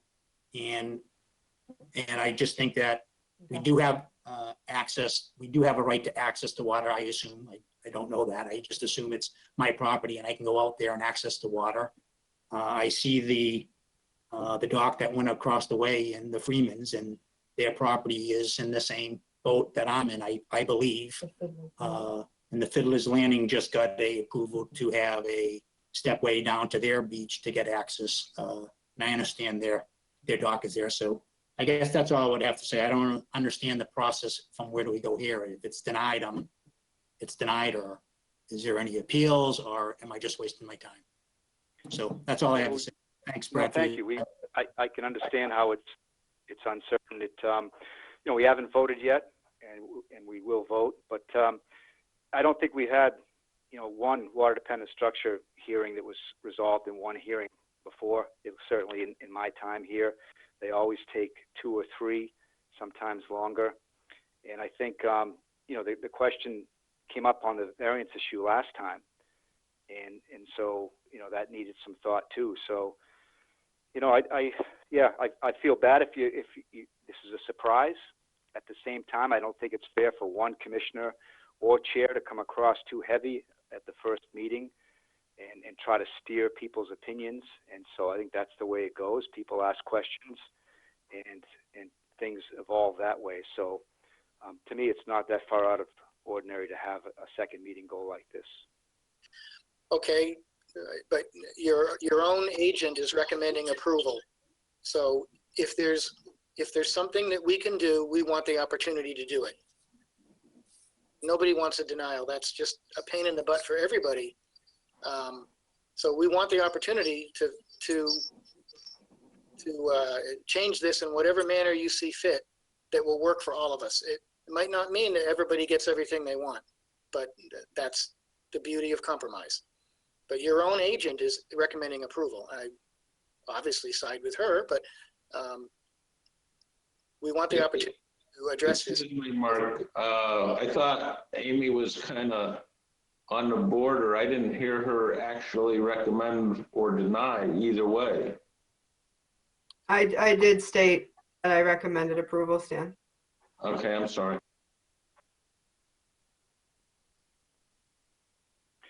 Yeah, well, that's why it's a, it's an open democratic process, and sometimes we have agreement. If we had consensus on every project, that'd be quite unusual. So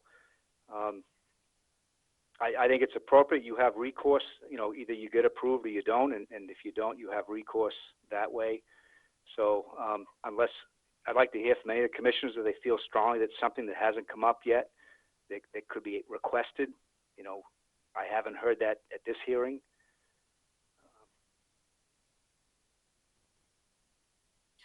I would rather request a continuance. I think Carolyn wants to say something. Carolyn? Well, my only comment is that I think one of the reasons I like to have a second hearing on something like this is to give the applicant an additional opportunity to convince us that there will be no adverse impact. And I think at this point we have not, and that is our approach. I think at this point we have not been convinced, or some of us have not been convinced, that there will be no adverse impact. It's not up to us to tell you, it's up to you to come to us. I agree. I thought we did that. Well, I think it's a balancing act. I mean, clearly, I think anything we do will have somewhat of an adverse impact, right? And I think walking across there on a daily basis, in our opinion, and I think we have the right, I'm not a lawyer, but I would assume I have the right to go to the water off my property. And I believe that would have a much more adverse impact than doing a structure. So, but that's one person's opinion. So, and that's why we're doing it. I mean, going through there on a daily basis, I would assume is going to create a more of a problem than if we did nothing. And I'm at the point now that I will start going and accessing the water that way because I'm getting older and putting the kayak or paddleboard in my car, which I actually do. I don't carry it. To get over there is getting to be onerous and inconvenient. And it's those things are getting heavier and heavier as I get older. So I've been pretty respectful, not that I deserve any credit for that, but I purposely haven't been walking through there because of those reasons. I have never owned a boat, don't have any plans on owning a boat. I'm 60 years old, so I'm not going to change that tune, but the original reason asking for a dock was just to get access to the water. I just never assumed there was a structure without anything at the end of it. So, and I appreciate your time. Hey, Mark, what would the purpose be to a continuance? Well, the whole idea was to see what, we want the opportunity to come up with an approvable project. It seems, I respect the fact that we're allowed to change the project from the comments of the first hearing. But again, that leads us to believe that if we make these changes, that it becomes a satisfactory project because we're following the suggestions that the commission gave us. So to do all that and then get a denial, it just seems off track to me, So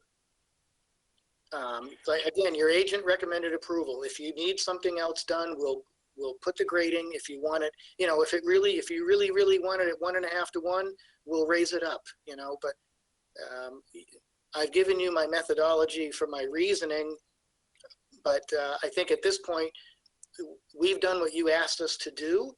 And if you want us to do more, then I need some help from the commission as to where to go with this so that we can get it approved.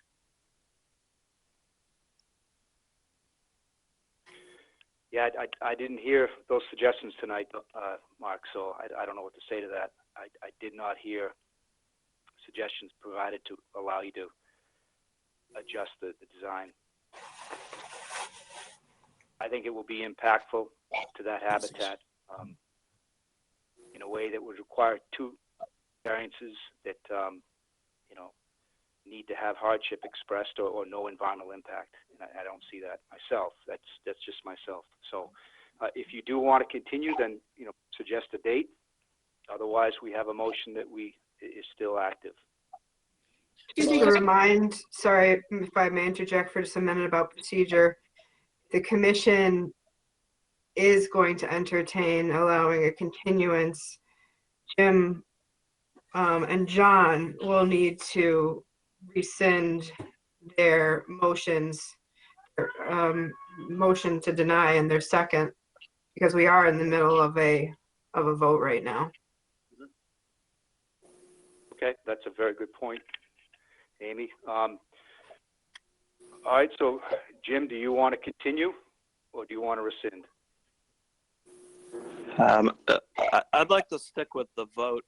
Just the sheer amount of time that goes into these things is problematic, and I don't see any adjustments that could be made. I think we just need to vote on it on its merits. So I'd like to stick with that. All right, John, you feel the same? Yes, I agree with Jim. I think we should proceed with the Excuse me, vote. can I just ask one more question? The landing or the launching, the stairways that was just approved in the end of December for the Fiddler's Lane dock. How is that going to be installed without having any impact? Sounds grandfathered. Excuse me? Yeah, I can't even speak to that. Amy, any thoughts on that? I don't really know. Yep, so that project, I can't speak to definitively no impacts. That structure is an existing licensed structure back from a long time ago. What they're proposing to do is remove the last section of their boardwalk and replace that with a step and a landing. So it's not going out any further, right? So I think the commission, and it's seasonal. That's all I can state is that it was very different because they had an existing licensed, kind of pre-existing non-conforming structure. No, I was just going to what Brad's point was about the shellfish. I mean, it's the same beach. They're just north of us a slight bit. So I'm just wondering how it be approved when it's the same beach line. And the Freeman's across the way is the same beach. Yeah, I'd have to go back to those. I can't tell you if those were unanimous votes or just, you know, how things went, but. Well, they were. And they have a 4-foot wide mowed path. Okay. All right, So well, I'm going to move. What's that? Well, okay, again, nobody wants a denial here. That just really is a waste of everybody's time. Mr. Chair, I'd like to call a vote, please. The commissioner did not want to rescind his motion, Mark. So we're going to hear the motion. So all those in favor of the project say aye. Those opposed say nay, with a roll call vote starting with Stan. And again, Brad, just to confirm That wasn't the motion. Right, well, that's why I'm just confirming the motion was to deny. So I just want to clarify that. Okay, so. No, an affirmative is to deny. Yes. My vote is aye. Okay. Carolyn? Aye. John? Aye. Jim? Aye. Ernie? Aye. And I, Brad Chase, aye as well. So the project is denied by a vote of 6-0. All right, well, thank you for your time tonight. We have one more. I will not carry my frustrations from this hearing forward. I will professionally say that, but I'm very dissatisfied at the way this went. That it's not right. All right, well, let me announce the next hearing. It's a notice of intent for 30 Harbor Road, map 15, parcel 15-A. It's a proposal for a dock. Okay, me again. All right, so you guys are very familiar with this project. I don't want to rehash a lot of the stuff that's been hashed over the years. I want to go through the presentation and point out what the differences are. Amy can tell you how we got here, but it's really just a matter of procedure. To some extent, I apologize for the plethora of paperwork that's been pushed on you because of this. I think you understand that it's a matter of procedure. I don't expect to review or go through all of it tonight. I'll spare you that. So I want to try to be as concise as possible. So with that said, this design received a superseding order. This is respectfully referred to as design number 7. It received a superseding order from the previous filing, so we have approval from DEP for it already, and that's why the plan is unchanged at this point.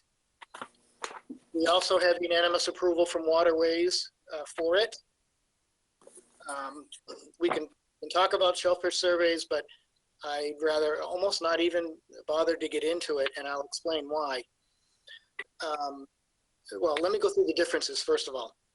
So the design for design number 7 is in line with these newer designs that have been proposed and approved and have been noted that show good signs of eliminating or minimizing impacts to salt marsh and resource areas. So that the assumption here is that the new designs are indicating that they are working. More time needs to pass to take a look at them, but we're headed in the right direction. So with that, this design number 7, it's in the same location as 6. It is higher than the 1-to-1 ratio. Please note that the dock is only 3.5 feet wide, not 4. So the ratios and heights are a little different than what we're used to seeing. It is a monopile design, and it is fully graded over the entire length of the dock. The dredging is no longer intertidal. I think that's a huge improvement. The dredging is entirely below the mean low water line. There is a side slope built into the design on all sides. I know you don't see that on the profile, but it's the same profile side slope that you see on the profile exists or will exist on the side slopes as well. There's no conversion of habitat. It's a firm bottom all the way out till you get to where the drop off is, and that's where you get the muck. So we're not changing the habitat. We're not even changing it from, usually we say, well, we're dredging out the muck and improving the habitat by exposing the sand. In this case, we're dredging exactly similar materials that are there now. So there's zero change to the sand substrate or the habitat. We know from the shellfish surveys that the same species of shellfish exist above and below the mean above and below the mean low water line. But that was more of a discussion for the intertidal dredging. But I'm just saying that the sand is the same everywhere. The shellfish are the same everywhere. The substrate and the compositions are the same. We're not changing. This project does not change any of that habitat. Let's see. The dredging is still under 100 yards. It pushes the float out only slightly from the original design, but the goal was to attend to everybody. That seemed like the main concern of the last project was the intertidal dredging, and that's been completely removed from this design. I know that Pam will address the shellfish surveys when we get to that point. So what I wanted to point out was that we know on all of these projects that the shellfish seems to be the #1 focused issue. And when I went out there to stake the project, I was amazed by what the beach looked like. And I showed some pictures to Amy, but the beach was full of pock marks, like everywhere. And there were even some little neck clams. They weren't harvested. They were left on the surface. So, and I'm looking at this going, holy crap. Honestly, ladies and gentlemen, I'm looking at this and I'm going, why are we even worried about a couple of piles on a coastal beach when people are legally allowed to come in and dig up the entire beach and leave it looking like a moonscape? I was aghast. And it's a legal activity. But what I was aghast about is that we seem to focus on the shellfish and the habitat and not disturbing it and not negatively impacting it. And just the legal act of shellfishing, it ruins the beach. You know, shellfish get seeded, they grow back. I get all that. But I looked at the beach and I was absolutely amazed at what it looked like. You know, the holes weren't filled in. It was horrible. And I'm going, in my head, I'm going, this is nothing. I mean, what we're trying to do is so minuscule compared to what I saw on the beach that day. I'm not even certain why we even have a discussion anymore about shellfish. Come in there and put it on here. So, Yeah, friggin' Mark. What? Glenwood. Oh, somebody's mic is on. Yeah, oh, oops. Hi, this is Pam Weaver here. And to the chairman, I want to just state that I did not do I did a shellfish survey at the location in 2018. I did not do a shellfish survey recently. My last survey there was in 2018. So I'm not responsible for what Mark is describing. I just want that clear to the commission. We fill our holes, we dig them, and we always fill them back in. So I'm just putting that out there. Okay. And it was along the entire beach. It didn't seem like it was focused in any one area. There were some holes over by the adjacent dock, which I found interesting. So I don't know, but it just struck me out of all these years, I've been doing this 20 years, and we always talk about the shellfish. And when I saw that, I'm like, I was, like I said, I had no words almost as to why we even bother talking about shellfish when people are legally allowed to do, you know, what I saw. So I give that to try to maybe change the focus of the commission as to why and what we do, not to diminish, just to point out. That was the main thing that was my takeaway from that. So again, this design, this is up to the current standards. Now, specifically, I did not change the plan because this is the one that was approved by DEP. Certainly, there's other things that could be done if the commission desired. The team that's here tonight, we've talked about some on-site mitigation. You know, the general mitigation is to give them the $6,000 and let the town do what they want. Given what I saw out there the other day, I think there's an opportunity for some ratio, whatever that works out to be. I'll throw a number out. Maybe it's 10% that gets seeded on site. So it's direct on-site mitigation and 90% goes back to the town. Whatever you guys want, but there's certainly an opportunity to deviate from other projects and directly seed this site since it's so heavily fished. There's also some fringe marsh. And what's funny, if you were out there 2 years ago and the plan shows more marsh than what's there now, I think my theory is that there's a lot of surge that's come up in that site. There's a lot of trash there, you know, a lot of debris. And I think sand has surged up onto the beach and covered some of that marsh. So, but the dock spans, a void in that marsh that's clearly out there now. There's no marsh under where the dock is now. It might be under the sand that's under the dock, but at present, there's nothing there. If the board chose, we would happily allow some marsh planting to join those two edges of marsh that are under where the dock is going, if you saw fit.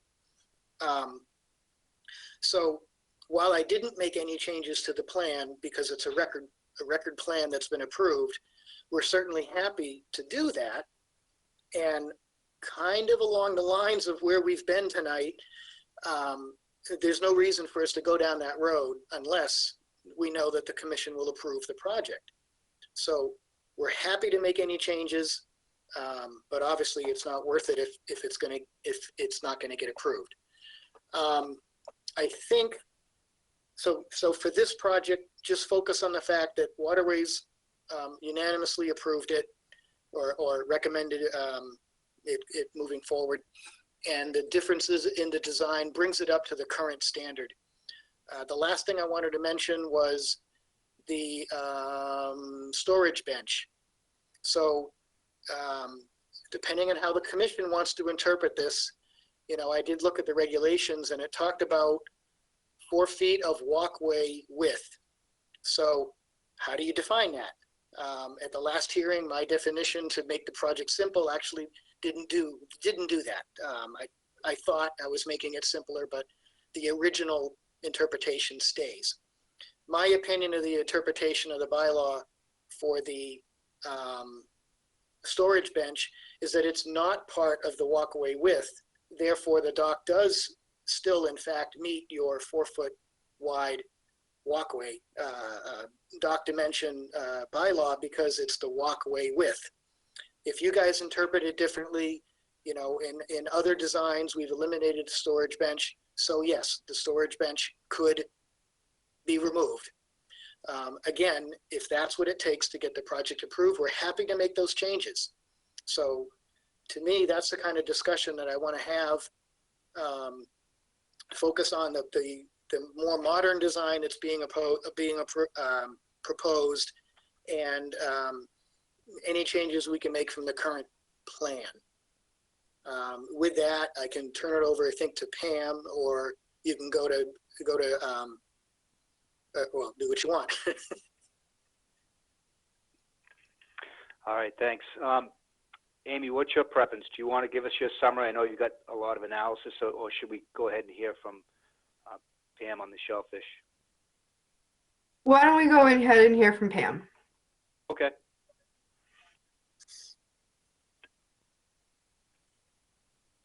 You're muted, Pam. There you go. Rookie move, sorry. After a year of doing this, you would think that I remembered to turn my microphone on. Michelle Hunky is here as well. Excuse me, Pam, I'm having trouble hearing it. Can you increase your volume or something? Oh, sure. I can increase my volume and I can increase my volume. Let me see how I can do that. Any better? Testing, 1, 2. Testing, 1, 2. Testing, 1, 2. I can hear you. I can hear you. Can you hear me? Yeah. Yep.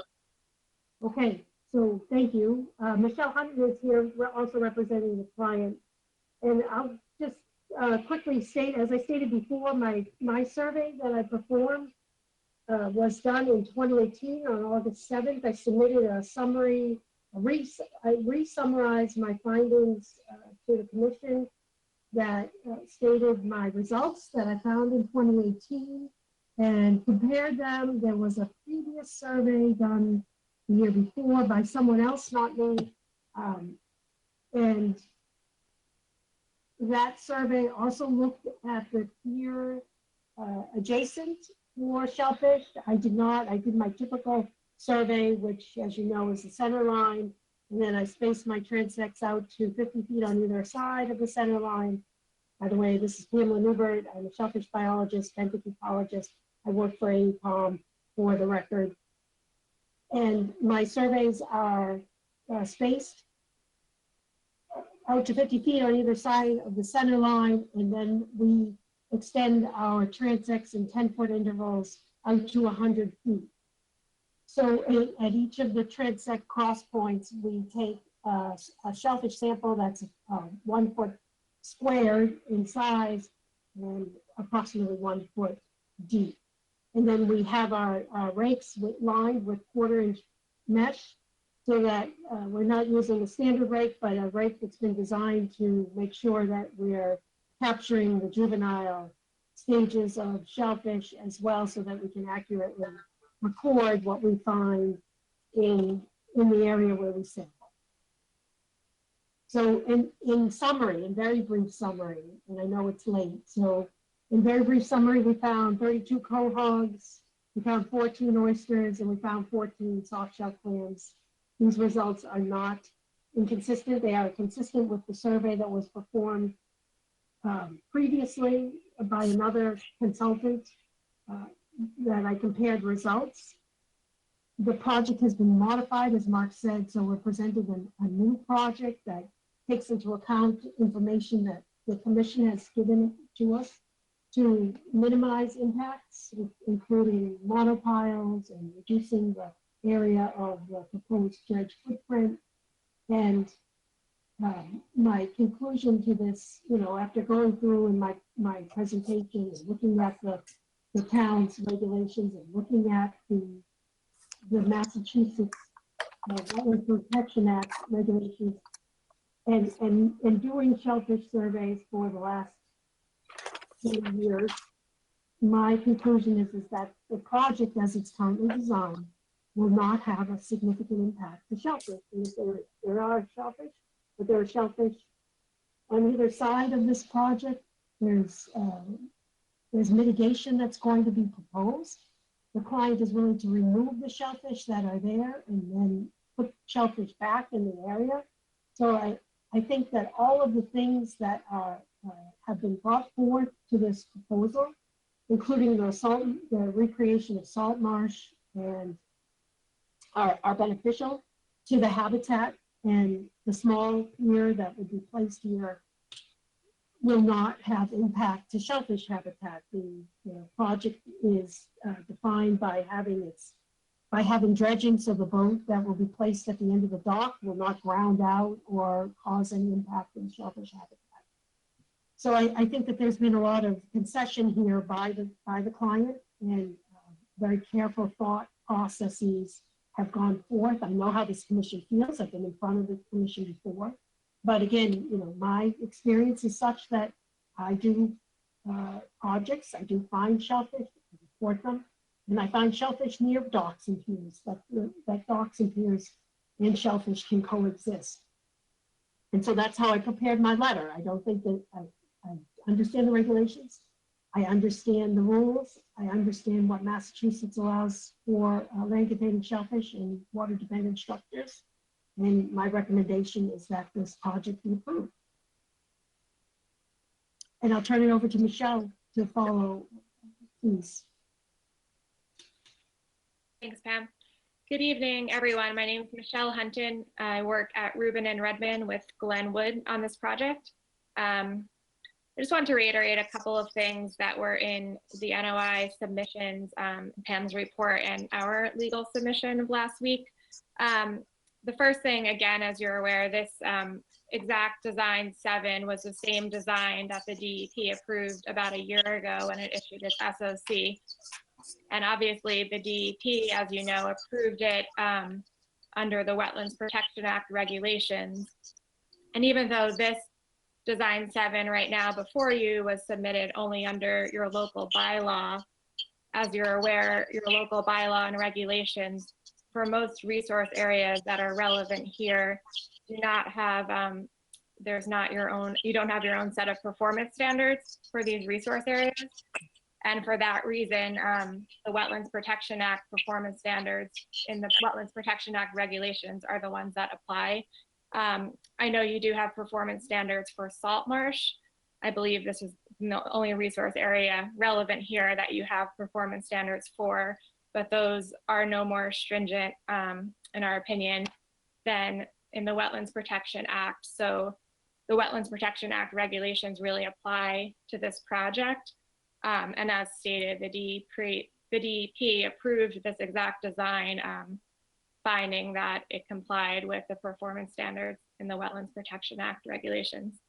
I just wanted to discuss the land containing shellfish issue and the variance issue a bit.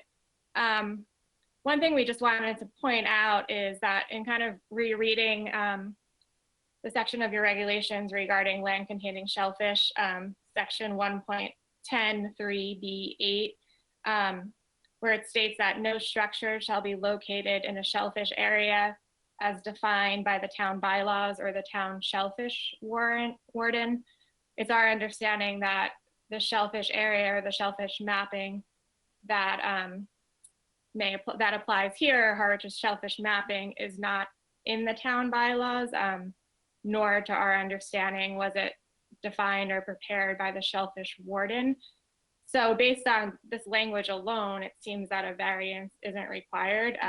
It's our understanding that the mapping, and I could be wrong, was developed like at least 15 or so years ago by a prior harbor master. And so for those reasons, we don't even think we need a variance because the shellfish mapping doesn't fit within the specifics of your regulations. But just going forward with our argument regarding a variance, as you're aware, section 1.13 in your regulation states that a variance can be allowed when proposed work will not adversely affect a resource area or interests of the bylaw. And here, as was shown in Pam Newberth's report, the project does not adversely affect land containing shellfish. I won't reiterate everything in her report, but she went through the Wetlands Protection Act regulations, which again are the ones that apply because there are no performance standards for land containing shellfish in your local regulations. So the Wetlands Protection Act regulations in 310 CMR 10.34 apply, and as stated in the NOI submission and Pam's report, the project complies with those performance standards. Also, the project also bridges over the narrowest portion of the intertidal area where most shellfish are found.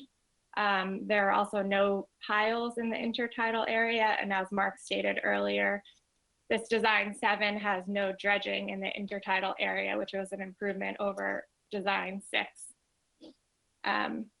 Any dredging that will occur is at the seaward edge in an area that is not conducive to shellfish anyway. So basically, the project, the dock will span over any significant shellfish area so as not to affect them. And I just wanted to point out a few of the cases that I cited in our legal submission. There were 2 Barnstable Superior Court cases, Adams and the Olson case that took place in Falmouth. And the Barnstable Superior Court in those cases that had a similar set of facts basically found that when docks had pilings that are outside of an area supporting a majority of shellfish, and when a docking area terminated beyond the location of the significant numbers of shellfish, that a project such as that would comply with the regulations. And here, this is a very similar project. So based on that case law, we think that the project does comply with the local regulations. And obviously, based on Pam Newberth's report, the project complies with the Wetlands Protection Act regulations, which again, even though this project's under the bylaw, because the bylaw has no performance standards for land containing shellfish, the Wetlands Protection Act regulations need to be looked at. So I guess let us know if you have any questions. That's all I wanted to say for now. Thank you. Amy, do you have a summary for us? Sure. So just to bring you up to speed a little bit, we talked about it a little bit. We can't go in, obviously, to the, the court case, which is stayed both under the act and bylaw. So the commission denied the project. I'm only saying this because it was talked about that DEP issued a superseding order for approval of Design 7, which is what's in front of you tonight, which they did. The commission instructed me to appeal that, and that has been appealed. So that is currently under appeal and is stayed. Let's see. The appeal is also in Barnstable Superior Court under the bylaw. They have filed this under the bylaw only. This is design number 7. And let's see. I wanted to hit on an email I did receive from John Rendon, Harbor Master. This was also sent to Mr. Burgess back on 1/14. And in that email, the commission received it as well from me, was the letter that John had written dated August 9th, 2019. But the body of the email, it is unclear to me whether or not it was made known to the harbor master that the commission had appealed the approval of the superseding order. In the body of the email, it does state that he still has some concerns with the level of congestion in the area that may have an impact on navigation. However, he does support the proposed plan with a limit on size of boat allowed to be on the dock.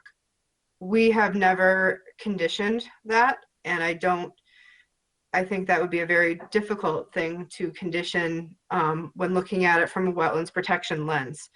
So he says he supports it, but with that condition, a condition that we can't make. At an October 2020 meeting, the Waterways Committee voted to support the design plan with the condition of a 10-foot beam limit on any boat that is tied to the dock. Waterways Committee is an advisory board to the Conservation Commission. I don't believe we have any standing to put a size or a beam limit as a condition. That's just my own personal opinion as your administrator. So that being said, the applicant claims that the project should be approved as they state our bylaw and regulations, for the most part, are no more stringent than the Wetlands Protection Act, and I do disagree. Our bylaw and regulations state that dock and piers should not be permitted within 50 feet of a town map shellfish area. The maps may be old. They were completed by the then shellfish constable, who was the harbor master. And as it is very clearly based on the activity that you're seeing out there with commercial or recreational shellfishermen. This is good habitat. This is a shellfish area that gets shellfished heavily. Which leads me to think that my next point, which is if the dredging was purely in an area that really no shellfish were found because it was completely black muck, then I might be able to be on board with that dredging. The dredging and the project is in an area where on the surveys, shellfish were found. And though the substrate may be poorer as you go farther out into the harbor, again, based on the activity that you're seeing, either recreational shellfish or that this is permitted to. Oops. Are we losing her audio? The video froze too. Yeah.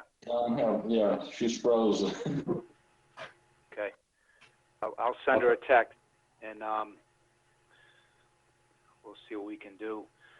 Why don't we start to get some comments from the commissioners, comments and questions on the project, and we can come back to Amy. So I've been starting you, Stan. I think I'll flip it around and start with Ernie. Oh, darn. I was all set. Sorry, Stan. I don't have. Don't steal my thunder, Ernie. I'll try not to, Stan. The one thing that I would ask Mark and Mr. Burgess, did you get a copy of the letter from the Department of Marine Fisheries dated January 18th? Yes, I got it. I have it here. Do you have any comments on that? Well, they talk about a time of year restriction, which is no problem. They talk about salt marsh, and they talk about the 1-to-1 ratio, but it is worded slightly different. So we may have had that may be as a result of the discussion I had. They do talk about, they recommend extending the pier seaward so the float has, 30 inches under it at mean low water conditions. But they don't know the other, I guess they're not aware of the other issues of the project.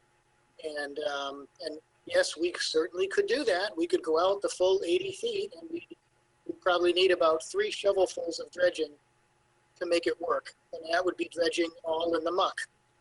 But I think we can all agree that is not in the best interest of the entire picture.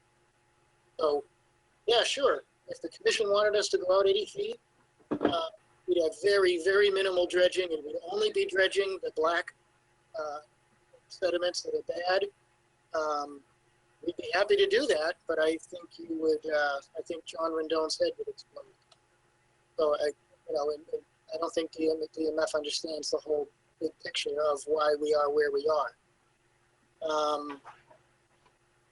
Secondary impacts associated with vessel use, they always say that. And they talk about whether shellfish can repopulate the dredge footprint. That's subject to anything that gets dredged, whether it's the Allen Harbor channels, there's even, the intertidal dredging that goes on at the outer edge of Allen Harbor. It's just a matter of course for navigation that kind of dredging goes on, and if the shellfish come back, they come back. So commercially, when it's done for navigation, it seems to be completely acceptable. As far as here, any of the dock and pier guidelines and all of that all state that they want the 30 inches of clearance if the area is considered significant to shellfish. And of course, we're not sure what significant is, but we abide by that guide anyway. So I don't know what else we could do as far as the regulations don't point us in a different direction. I think you can assume that under all docks at 3 feet, that's your regulation. So if shellfish are going to repopulate under there, we're doing it in accordance with the regulation. So I think we all have to agree that or accept that's the conditions that we're living under right now. So other than that, I guess that's what I had for their comments. I see where they're going. I'm not sure they know exactly the entire story, but we are where we are. Okay, thank you for that. Yeah, as I read this letter, it strikes me that they're opposed to this proposal that we have in front of us right now. And they're also opposed to any dredging in this location as well. I have no other comments. Thank you. Thank you, Ernie. Let's see. Over to Jim.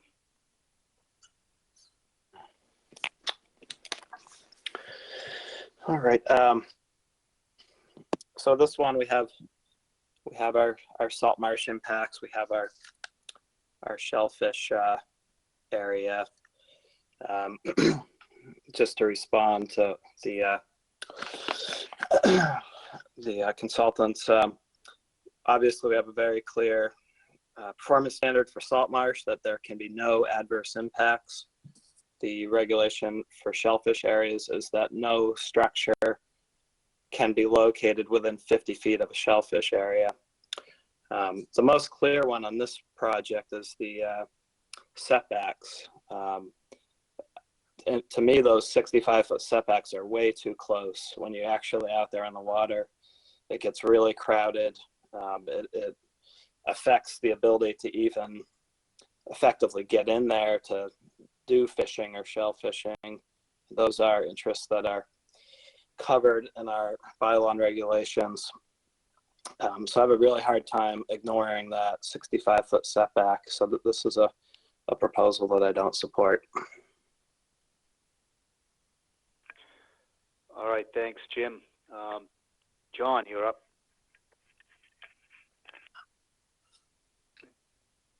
Yes, I have nothing further to add. Thank you. All right, John. Carolyn? I agree with Jim. Some of our bylaws and regulations are nebulous, are hard to quantify, let me say. But our bylaw that says no new structures or any vessel moored thereto shall be allowed no closer than 65 feet to an adjacent structure. That seems to me to be a clear performance standard, despite what Ruben and Redmond think. And I have a hard time ignoring that. All right, thanks, Carolyn. Stan?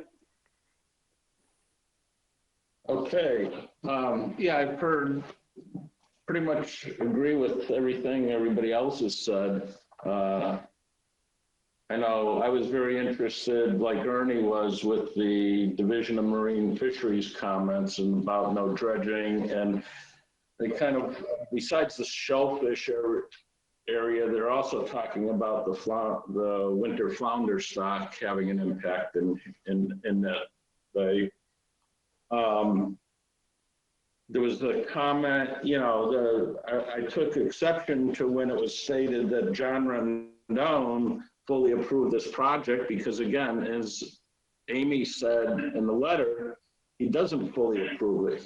They put a condition of a 10-foot beam on a boat there, which I would agree with Amy. I mean, I don't know that, first of all, that's not up to us to put that condition on, and even if it was, I don't know how we did even administer. We can't even administer our people not storing floats on docks properly. Never mind trying to condition the size of a boat. And the third thing is the comment about old mapping. I agree with Amy. It doesn't matter whether it's old or not, but I'm referring back to Heinz Prof's letter back on January 11th of 2019. In this first paragraph, the proposed dock and dredging area within a designated by the state and town of this shellfish growing area. That to me says that's mapping. Whether you agree with a specific map, but I'm listening to Heinz's words himself there. So I disagree with those comments either about old mapping. And again, I agree with Jim's comments, and that's about it for now. All right, thank you, Stan. Amy's trying to get back on. Her server's down, so hopefully she'll be with us shortly. I'll offer my comments in the interim, and really no change for me from the past hearings. I don't support the project. The big difference with this site, unlike so many other sites, is you have the need to dredge to reach your required depth, and you would have to do dredging under very viable shellfish habitat, and it's maintenance dredging. Excuse me, it's improvement dredging. It's not maintenance. You know, we commonly approve maintenance dredging. This is improvement dredging, which is a whole different situation. So you would be disrupting viable shellfish habitat to achieve that depth. So there's a couple, you know, of our regs and bylaws that I can't support relaxing. I'll spend a minute talking about the shellfish surveys. The first one was done on September 29th in 2017, and this one had, you know, fairly decent numbers. The densities were under 0.1 clams per square feet, which doesn't sound like a lot, but over the footprint it adds up. The frequency of occurrence was 37%. It did not find any soft shell clams, and we raised concerns over that, so the survey was redone on June 13th, 2018, and they found some soft shells. And then Pam's survey was done after that and found, I think, similar frequency of occurrence and densities that would depict viable shellfish habitat. I went out there today and did my usual scratching around to just check on things, and I had a 33% frequency of occurrence and a density of 0.3 per square feet. I did not produce that many soft shell clams. Again, I'm not doing a survey, I'm doing a check of 15 polls, but the densities of soft shell clams were really remarkable at this site. Mark talked about it earlier. a set apparently came in the last year and results in very high densities. If you were to do a transect survey at this point, that crossed along the tidal area, you would have really high densities of soft shell clams. And people, of course, found that, and people were digging it up. To me, that's a great traditional use of our resources, is to have people go out and get a bucket of clams to feed on. So that's the big problem with the site. It's a very viable site, and to make it conform to our regulations, you would have to disrupt that shellfish habitat. So that's really all I have to say. Did you make it back on, Amy? No, she's been trying. Can I ask one question? It Brad, looks like Brad, Erin's there. Her name is up. Brad, she just texted me that she is on via phone. Okay, so if you *6, Amy, if you can get on. I would like at some point to have her continue with her summary, but Mark, go ahead in the interim, please. Oh, just when we talked about the 10-foot beam width, we realize it's not in your regulations, but I'm under the understanding that special conditions can be, that you can include something like that in special conditions, which are then enforceable. And then you say, well, how are we supposed to know? Aren't all the boats registered with the harbor master? Which means the harbor master would know that if a boat attempted to be registered at that site that had a beam larger than 10 feet, it would come across his desk. So I do think there's a way to check and balance that, if you wish to do so.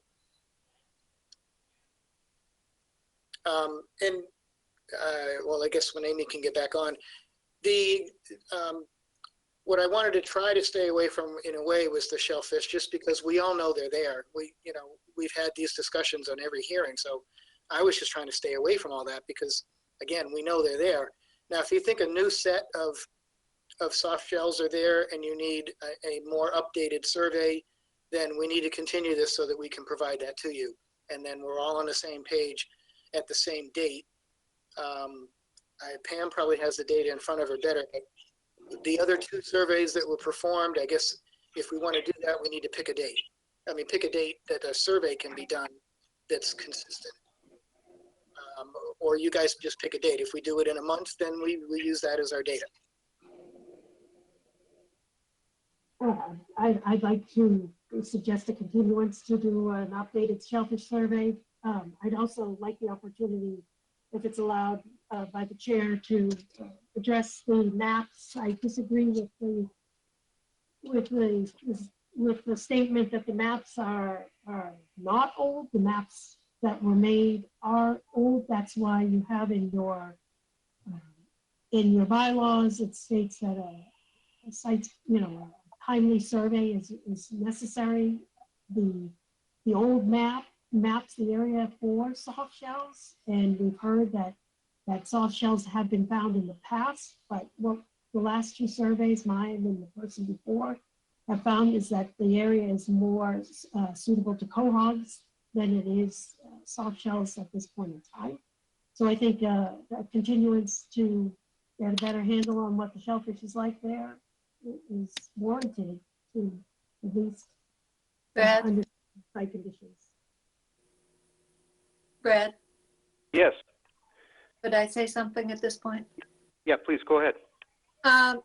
Mark, based on your comments previously this evening, I'm under the impression that if we give you a continuance to do another shellfish survey, you would expect us to automatically approve this project. Good catch, Carolyn. I know, I understand what you're saying. It would be in combination with that or whatever other changes that the board wants to make to the project that I talked about before. It doesn't just hinge on that. I would even question that if we do another shellfish survey, what's it going to tell us except that there's more shellfish there? But we're all talking about the same issue. That's why I was saying at the beginning that if the area can be fished out the way it is, the way it was, and that's legal, why are we even talking about it? But you are aware, and if we grant a continuance, you are aware that two of us have already expressed concern about the 55-foot space in between the two docks. I understand. So yes, so my initial statement was simply that I gave you the reason why we didn't make any changes to the project now, but moving forward, if an additional survey, if deleting the bench, if putting in salt marsh restoration, you know, if all those things, and you guys are amenable to that, then we're happy to do it. But of course, we don't want to go down that road and then get denied. So that's why we want some feedback, and we want the time to address that feedback. I also, I'd like to just say, I'd like to request a continuance because I didn't receive the letter from Eileen Beatty from the state until today, and I haven't had time to read that, and I'd like to be able to address a response to that letter. Okay, I think it's fine to have a continuance. I'm not sure the value of a shellfish survey. I think the previous ones have showed, you know, significant amounts of shellfish, and I think if you were to do a survey this week, you would see really high numbers of soft shell clams, propping all the numbers up. So, you know, I love seeing surveys. I love the data, but I don't know if it's going to move things the way that you're interested in. I want to be very clear that I don't support the project. I haven't supported it at any time previously because what it's proposing to do to viable shellfish habitat. So I think it's probably, given the last hearing, it's probably the time to be clear on these things. So if you would like to do a survey, I think, you know, I wouldn't object to it. I don't know if it's necessary. Mr. Chairman, can you hear me? Yes. Amy's back. Hi, Amy. Hi. My server went down at home. Like, I have no internet at all. Oh, boy. Well, I'm glad you called in. Yep, I'm here. So, well, we've gone through. Yep. I've been listening on here for the past 5 to 10 minutes. So. Oh, good. Okay. Yeah, so we've gone through all the commissioners' comments and we've gotten feedback from the project. And I think if you want to conclude your summary, that would be helpful for us now. Sure. Just based on what I just heard, I don't know if an additional survey is going to do any good at this point. And in the interest of saving time and money and something for the applicants, you know, I just don't know. We all know that there's shellfish there. We all know that they're there. There's different species and size classes and things like that. So, and I think that that's what the survey is going to show. So I don't know if it's necessary to do another one now. Let's see. I mean, if you're moving towards a continuance for any reason, I don't really have much more to add for right now. You know, we say no impact to salt marsh. You know, no impact. You know, the Wetlands Protection Act states that if a shellfish area can be brought back into productivity within a year, it can be permitted. Our regulations don't. And there's a few other things. But if you're heading towards continuing, you know, so Pam can of course review all the information, which is totally, I think, is totally fine and understandable. So she can respond to that. Then I'll hold back on my other comments at this point. All right, Amy. I think that's probably a good approach. It is getting quite late. What are you folks thinking for continuance? How much time would you like? I think you have some public comment here. Okay. Do we have any comments from members of the audience? I see at least Hit, two. Star 6 to activate your phone if you're on a phone. Maybe they just want to listen, but I see two abutters. Okay, well, I certainly invite public comment at this point, although we will be, I think, wrapping up this particular hearing with a continuance shortly. So if you have something to say, please, Star 6 to activate your... Yep. Van Buren's on. Hello. And I abut the property to the east, well, south, more south than east. And I guess Al's been a great neighbor, and I don't want do anything to impinge upon his rights and, access to the water. But I have a little sailboat, 24 feet, and he had these couple poles out that I assume were marking the edges of the dock. And when I sailed in there in southwest wind, which is the prevailing wind, I was constantly knocking them over. And if that was actually the edge of the dock, not where a boat would be, it would be impossible to sail into that dock without doing damage to his craft or dock, and to my boat. So I just thought I'd put that out there. Also, I've been concerned about the general degradation of the beach. I've hired somebody to put in maybe 1,000 plugs this spring of beach grass, because I would love to see that area kind of regenerated a little more. And I'm not sure if it's appropriate venue for discussing about how to revive that shoreline a little better, but I just throwing that out there as something that, I think all the neighbors should probably participate in to some degree. So I'll leave it at that. Well, thank you very much.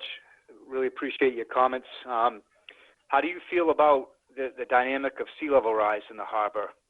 You've been there for a while. I've been around there for a while. To me, I'm seeing just higher sea levels, more erosion. Is that something you're picking up there? Yeah, yes, but there's, it's not like I can put the house up on stilts or do anything significant. We have a little boathouse that was put there, maybe 100 years ago by my grandfather. And it's, it'll probably float away at some point. So it'll clear out any structures along the beach at that point. Yeah. Well, let us know if we can help with the salt marsh planting. That sounds like a really proactive interest. Well, that would be great. I actually would probably like your advice for how to best to map it out and to, utilize the resources. It's not inexpensive, so it'd be nice to plant the grass where it would really do the most good. So. Well, our conservation agent is really experienced with that, and she would love to help out, and so we'd like to see that happen. So thank you for your comments. Any other comments from members of the audience? Brad, I just wanted to jump in for one more minute if I can. Sure. I just wanted to talk briefly about the 65-foot setback issue. In our view, that's more of a design standard that focuses on navigation, because it's not really related to a wetland interest under the bylaw. And also, I just wanted to respond regarding the regulation related to shellfish under the bylaw. I understand that it's obviously different than the Wetlands Protection Act regulation, because it essentially prohibits a structure such as a dock in a mapped shellfish area by the town. But from our perspective, there's still no performance standards in the regulation in order to determine whether a project would adversely affect land-containing shellfish. It just, says you can't have a dock there, but there's no way to analyze whether or not the project would even affect the land-containing shellfish. And the variance that we're requesting basically allows for that opportunity, because the variance standards is that a variance is allowed if you can show that the project doesn't adversely impact the interests of the bylaw. And so the variance kind of provides an opportunity for applicants to analyze whether the project will actually affect land-containing shellfish, rather than just an assumption that any project in a mapped area will. Because, as you know, most of the saltwater areas, aside from a couple in Harwich, are all mapped by the town. So it's sort of an arbitrary mapping and ban without actually analyzing any interests of the wetlands at all. So that's what it seems like the variance provision was. I don't know what the intent of it was, but it almost seems like the intent of the variance provision was to allow actually for that real analysis of whether there is an impact on wetlands. Thank you. Appreciate that analysis. And if I can just speak briefly to the setback, I do think that we have recently been thinking about this in terms of cumulative impacts, and our bylaws and regulations allow us to consider cumulative impacts, so that the setback certainly comes into play in that regard for us. So that's one way that we can view it. All right. Any last comments from folks before we settle on a continuance? When would you like to come back? Oh, like a month? Okay, I'm glad you didn't say 2 weeks. Oh, no. This is my 7th hearing tonight, and I've got 5 more tomorrow. Wow. Okay. Yeah. Yeah, that's not. It's been a big day overall. Well, then That would be Amy, when is February 17th. February 17th? 17th. Yep. Okay. Well, then I'm going to move that we continue the hearing for 30 Harbor Road, map 15, parcel 15A, until February 17th, 2021. I'll second it, Brad. Second by Stan.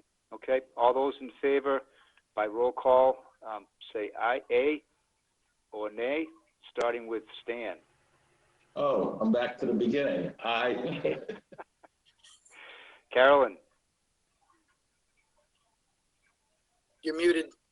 you're muted. I think you said more than one word. Sorry. But make it clear that there's no expectation that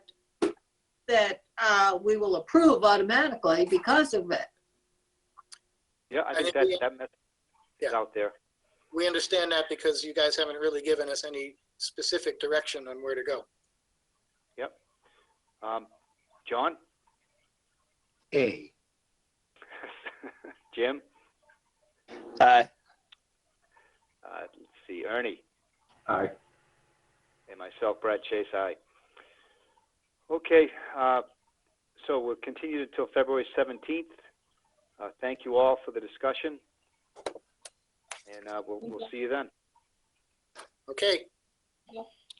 Have a good night. Good night. Thank you. Good night. All right, good night, everyone. Thank you. All right, Amy, I guess you want to try to knock out this one order? Yeah, and if I can't get online at all to make corrections, and I didn't make a print copy, so if you have corrections, if somebody could just make note of them and email them to me, and I'll get them at some point. Okay, well, we'll put that on whoever has corrections. Does anyone have corrections? Yeah, we got the one order, and then the request for certificate of compliance for 176 Great Western, and then we're done. Okay. Amy, the only comment I had on the Snow Inn Road was you mentioned in there that they can reconstruct the stairs. I don't recall discussing that necessarily. I mean, I have no problem with it, but they have the pending order for a dock there as well. So yeah. I don't think they anticipated replacing the stairs at this point. I mean, I think they would want stairs regardless of the dock. Yeah, perhaps. Maybe it's thing, but it was kind of it was just mentioned and then kind of dropped off. Yeah, I thought I remembered that being discussed actually when I saw that. It didn't. Yeah, it was. I know we talked about it, but we didn't go into a lot of discussion on it. They need repair anyway. They're a mess. Yeah. Yeah, just that's fine to leave it in then, because I just didn't recall the discussion. But obviously, if they don't get the dock, then they'd want the stairs. So that's fine. Okay.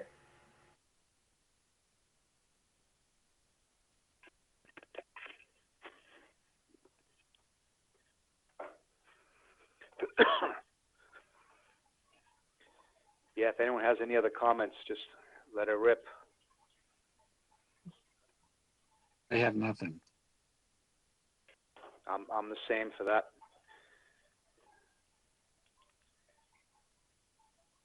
All right. I'll make a motion to approve the certificate of compliance for 176 Great Western Road, map 37, parcel NI. No, wrong one.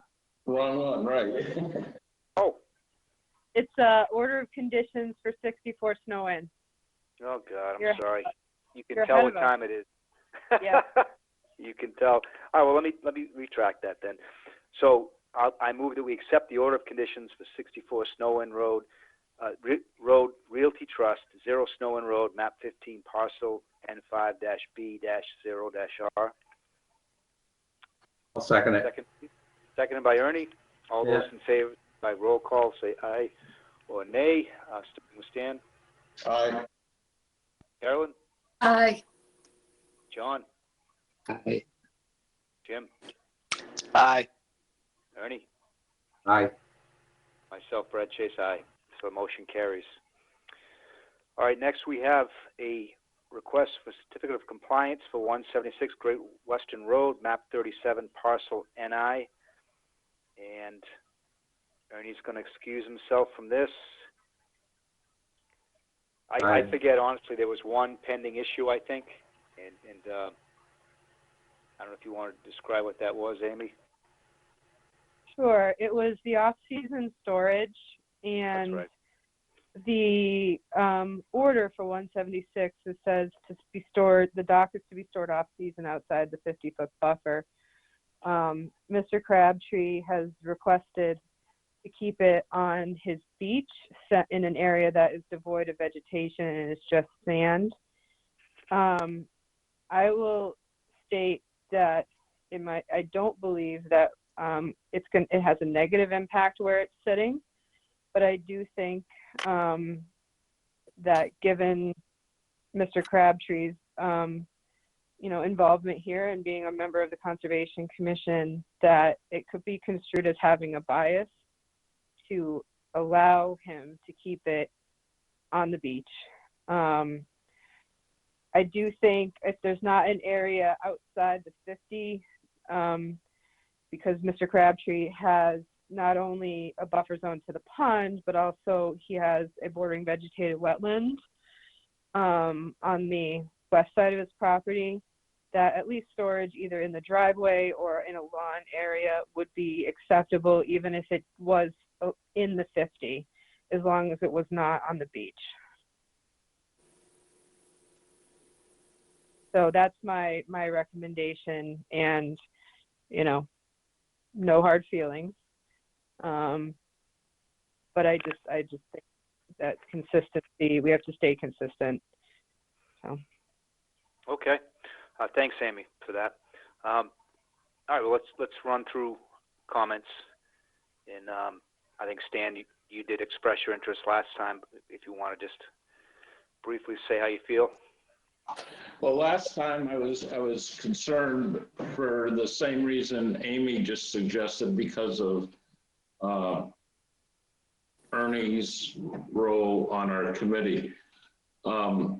But I went out and looked at his house today again, just to confirm, even though I've been there before, I didn't realize all the wetland around him, the old cranberry bog and whatnot. I guess, can I ask Ernie a question, even though he's abstaining? Sure. Yep. When we were looking at your yard today, Ernie, we were talking the 50 and the 100. So you were showing me outside the 100, but Amy was commenting outside the 50.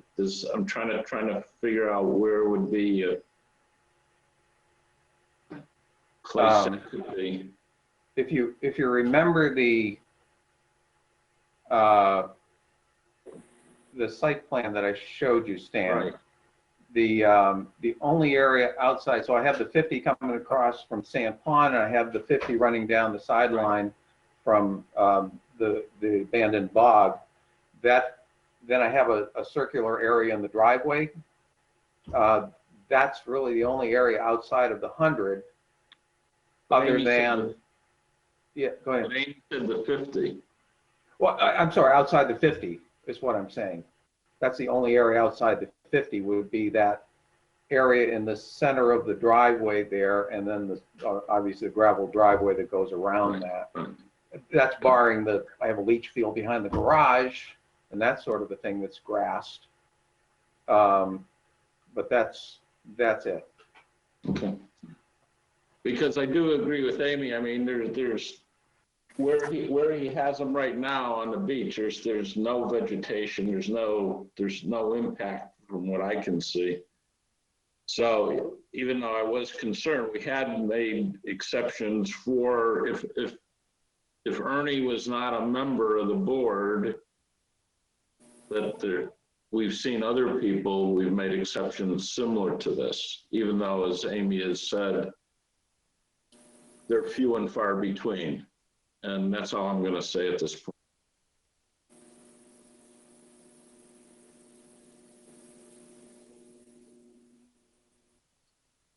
I'm done, Brad. All right, thanks, Dan. Carolyn? I have no comment. Okay. John? Yeah, this is a tough one. I gotta say, because I think there's an issue with appearances here. But, you know, I didn't go out to the site. I looked at the photos that Ernie sent around, and it looks pretty clean to me. Seems like it shouldn't be a problem there on the beach, but I'm squirming a little with the problem of appearances, and it's really hard to hold the line anyway. So I'm not sure. I mean, I think that if just on the merits, I don't see the problem here, honestly. Thanks, John. Jim?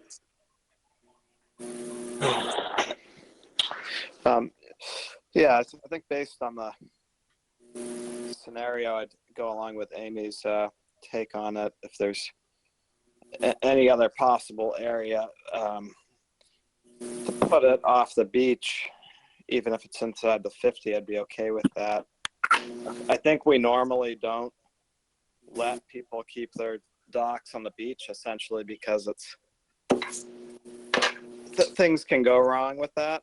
And I think we might all have a tendency to trust that Ernie would do the right thing with that. But that's kind of different than we would be with another applicant. So I would say if there's another spot that could possibly go, that would be better. That's my comment. All right, thanks, Jim. And I agree with Jim's comments. I think, give Ernie a chance to try to find a place that's better and leave it at that. So, Mr. Chairman? Yes.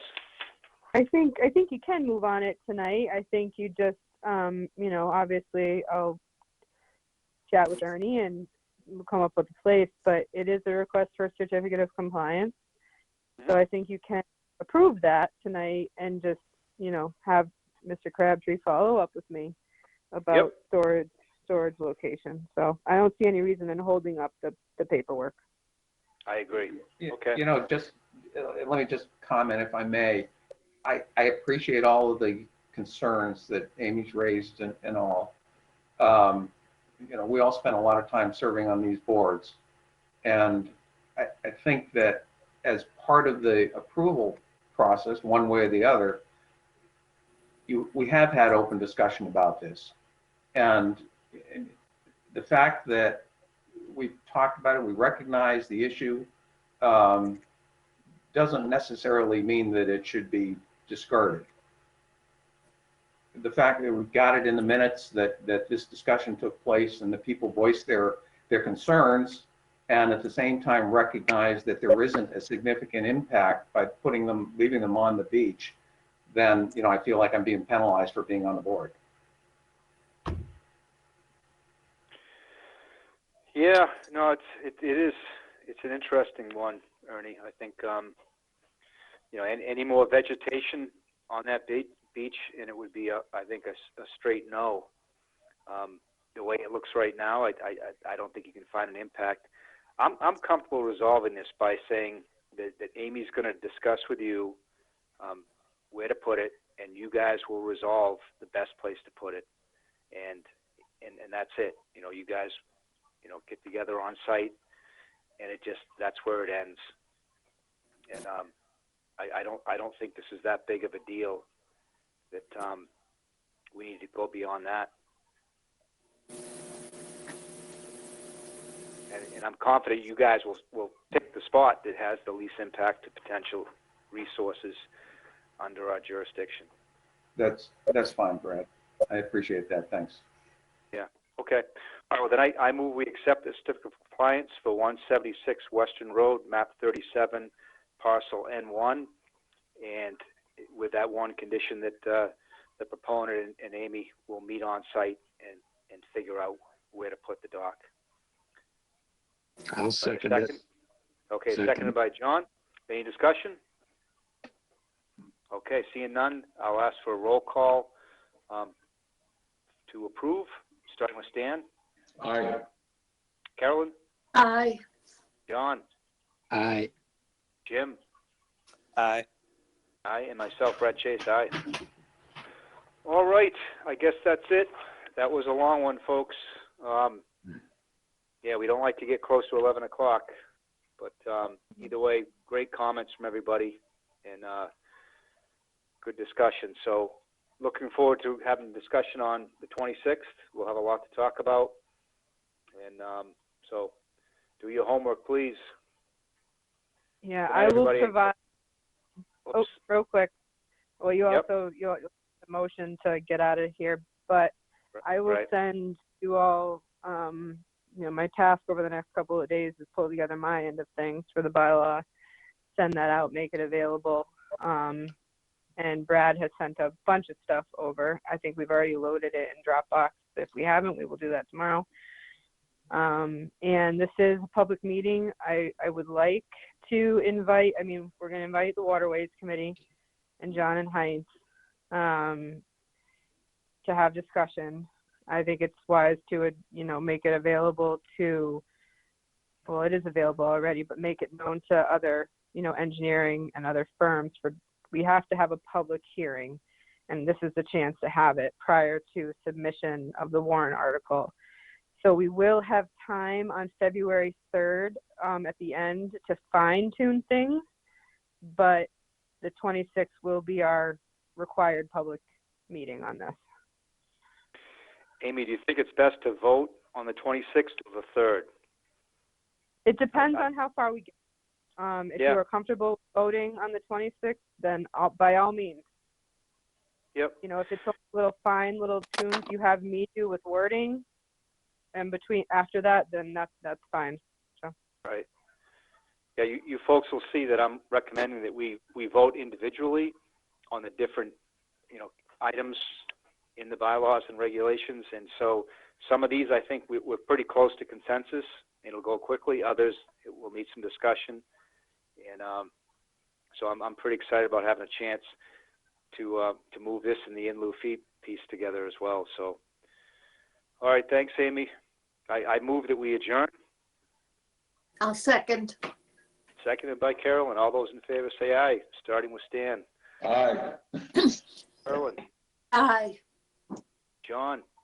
Aye. Jim. Aye. Ernie. Aye. Myself, Brad Chase, aye. Thank you all very much.